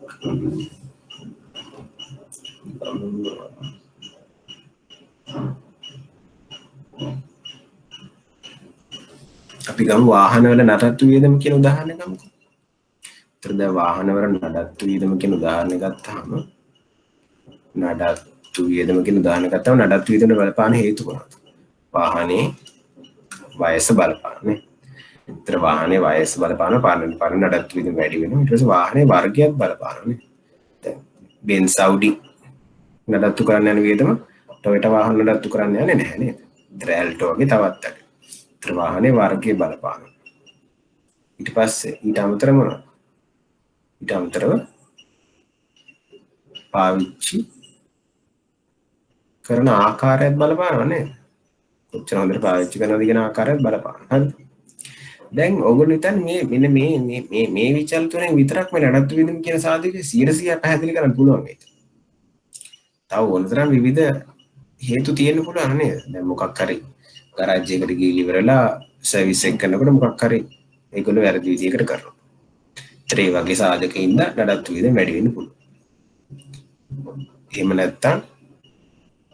නැත්තම් මොකක් හරි විශේෂ හේතුවක් යනවා. මොකක් හරි කොහේ හරි මොකක් හරි හැප්පිලා නඩත්තු වියදමක් එන්න පුළුවන්. ඒතර මේ නඩත්තු වියදම කියන වියදම මෙන්න මේ විචාරය තුනේ විතරක් 100% පැහැදිලි කරන්න බෑ කියලා ඔයගොල්ලන් තේරෙනව නේද? ඒතර හැබැයි මේ විචාරය තුනේ නඩත්තු වියදම දාල වශයෙන් විශාල ප්‍රතිශතයක් පැහැදිලි කරන්න පුළුවන් කියන අදහසත් ඕගොල්ලන්ට තියෙනවා. ඒතර ඕගොල්ලෝ මේ දත්ත ටිකක් අරගෙන ඉවරලා ප්‍රතිපාන විශ්ලේෂණය කරලා ප්‍රතිපාන ආකෘතියක් ගොඩනගලා මේ R වර්ගය හිතුවොත් මෙතන ඕගොල්ලන්ට 0.8යි වගේ R වර්ගයක් ආව කියලා හිතන්න. ඒතර මේ 0.8ට තේරුම මොකක්ද? මෙන්න මේ නඩත්තු වියදම කියන පරායත්ත විචල්යේ විචලතාව මේ වාහනේ වයස වර්ගය හා පාවිච්චි කරන ආකාරය කියන ස්වායත්ත විචල්‍ය එකතු වෙලා සාමූහිකව මෙන්න මේ විචලතාවයෙන් 88ක් මෙන්න මේ විචලතාවයෙන් 88ක් පැහැදිලි කරනවා කියන එක තමයි R වර්ගයේ තේරුම. පැහැදිලි නේද? ඒතර ඕගොල්ලන්ගේ ප්‍රතිපායන ආකෘතිය සාර්ථක වෙන්න නම් මොකද වෙන්නේ? R වර්ගය වැඩි වෙන්න ඕන අඩු වෙන්න ඕන. R වර්ගය පුළුවන් තරම් වැඩි වෙන්න ඕනේ. ඒ කියන්නේ R වර්ගය පුළුවන් තරම් එකට කිට්ටු වෙන්න ඕනේ. කියන්නේ R වර්ගයේ බිඳුව වගේ අගයක් ආවා කියලා කියන්නේ R වර්ගයේ බිඳුව වගේ අගයක් ආවා කියලා කියන්නේ මේ විචාලය ටිකට ඇවිල්ලා එකතු වෙලා මේ පරායත්ත විචාලය පැහැදිලි කරන්න කොහෙත්ම හැකියාවක් නැහැ. කියන්නේ අපි නිකන් පැහැදිලි කරගෙන කොහෙත්ම ගැළපීමක් නැති වෙයි. නඩත්තු වියදම පැහැදිලි කරන්න යනවා. නඩත්තු වියදම පැහැදිලි කරන්න යනවා. මොකක් මතද? නඩත්තු වියදම වාහනේ පාට මත. පාටේ බලපෑමක් එන්න පුළුවන්. හැබැයි පාටේ කියන බලපෑම ගොඩක්ම අඩුයිනේ. නඩත්තු වියදම වාහනේ පාට මත පැහැදිලි කරනවා. ඒතර ඒ වගේ එකක් වුණාම මේකේ පුරෝකථන හැකිරීමේ හැකියාව ගොඩක් අඩුයි. ඒ කියන්නේ ඒකෙන් පැහැදිලි කරන්න තියෙන හැකියාව අඩුයි. ඒතර නිර්ණය සංගුණකේ අඩු වගේක්. හැබැයි වඩාත් සුදුසු විචාර ටිකක් අරගෙන ඉවරලා නඩත්තු වියදම පැහැදිලි කරන්න කිව්වොත් මේ වගේ ඒතර R වර්ගයේ අගේ එකට ආසන්න වෙනවා. කියන්නේ 0.8 0.9 ඔය වගේ R වර්ගයේ අගේ එකට ආසන්න වෙනවා. ඒතර R වර්ගයේ එකට ආසන්න වෙන මොකද වෙන්නේ? අපේ ආකෘතිය පුරෝකථනය කිරීමේ හැකියාව මෙහෙමින් වැඩි වෙනවා. ඒතර මේ කියන්නේ R වර්ගයේ මෙවන් ඉහළාගයක් කියනු තෝරාගත් ආකෘතිය පුරෝකථනය යන මෙහෙමින් සාර්ථක වන බවයි. හරිද? ඒතර සහසම්බන්ධතා සංගුණකේ මම ලබන සතියේ කරන්නම්. එක දෙයක් මම කියන්නම් දැන් මේ පුරෝකථන කිව්වොත් පුරෝකථනයක් අපි අත්‍තරම කළේ නෑනේ. දැන් ප්‍රතිපායන රේඛාව ඇඳලා ඉවර වෙලා ප්‍රතිපායන රේඛාව ද ඇල්ෆා බීටා හොයලා ප්‍රතිපායන රේඛාව ඇඳගත්ත කියලා හිතන්න. ප්‍රතිපායන රේඛාව ඇඳගත්තම අපිට එනවා දැන් අර කලින් උදාහරණයක් ගත්තොත් y සමාන 0.95 දැන් 2.95 x කියලා ආවා කියලා හිතන්න. දැන් ඔහොම ආවට පස්සේ මේ පුරෝකථනය කරනවා කියලා කියන්නේ මේක. දැන් ඔන්න මෙන්න මේ වගේ දත්ත ටිකක් පාවිච්චි කළා කියලා හිතන්නකො මේ පුරෝකථන රේඛාව ඇඳගත්තේ. දැන් මේ දත්ත ටික පාවිච්චි කරලා පුරෝකථන රේඛාව ඇඳගත්තා නම් දැන් අපිට පුළුවන් මේ අතරමැද ඕන දත්තක් හොයන්න. ඔන්න කවුරු හරි කියනවා x4ක් වෙද්දී y හොයන්න කියලා. x4ක් වෙද්දී y හොයන්න කියලා. ඒතර අපි මොකද්ද කරන්නේ? අපි අර ගොඩනගු ප්‍රතිපායන රේඛාව ගත්තා. ඕකේ x සමාන 4 ආදේශ කළා. 0.95 දන්න 1.95 වර 4 0.95 දන 12යි 11.8යි 12.75 වයියාගේ හෙව්ව. ඕක තමයි පුරෝකථනය කියලා අත්තර වෙන්නේ. මේ මෙන්න මේ වැඩේ කරගන්න තමයි මේ ප්‍රතිපාන ආකෘතිය ගොඩනගා ගන්නෙ නේ.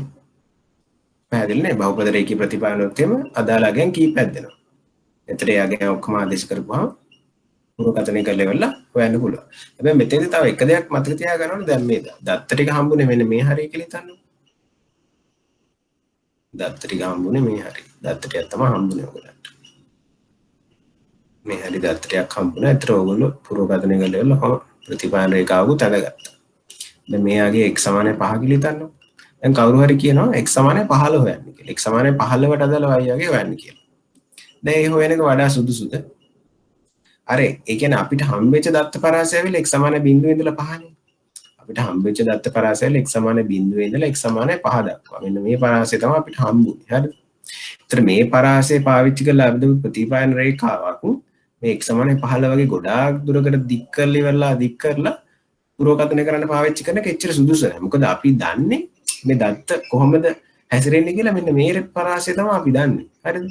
ඒතර මේ දත්ත පරාසය ගොඩක් ඈත දත්ත පරාසයක මේ ප්‍රතිපායන රේඛාව දික් කරලා මේ අපි පාවිච්චි කරපු දත්ත පරාසයෙන් ගොඩක් ඈත ප්‍රදේශයක පුරෝකථනයන් කරන්න මේ ආකෘතිය ගොඩනගා ගන්න එක එච්චර සුදුසු වෙන්නේ නැහැ.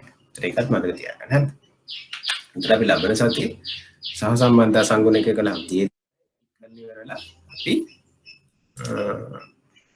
අපි පසුගිය විභාග ප්‍රශ්න ටිකක් කරලා මේ පාඩම අවසන් කරමු.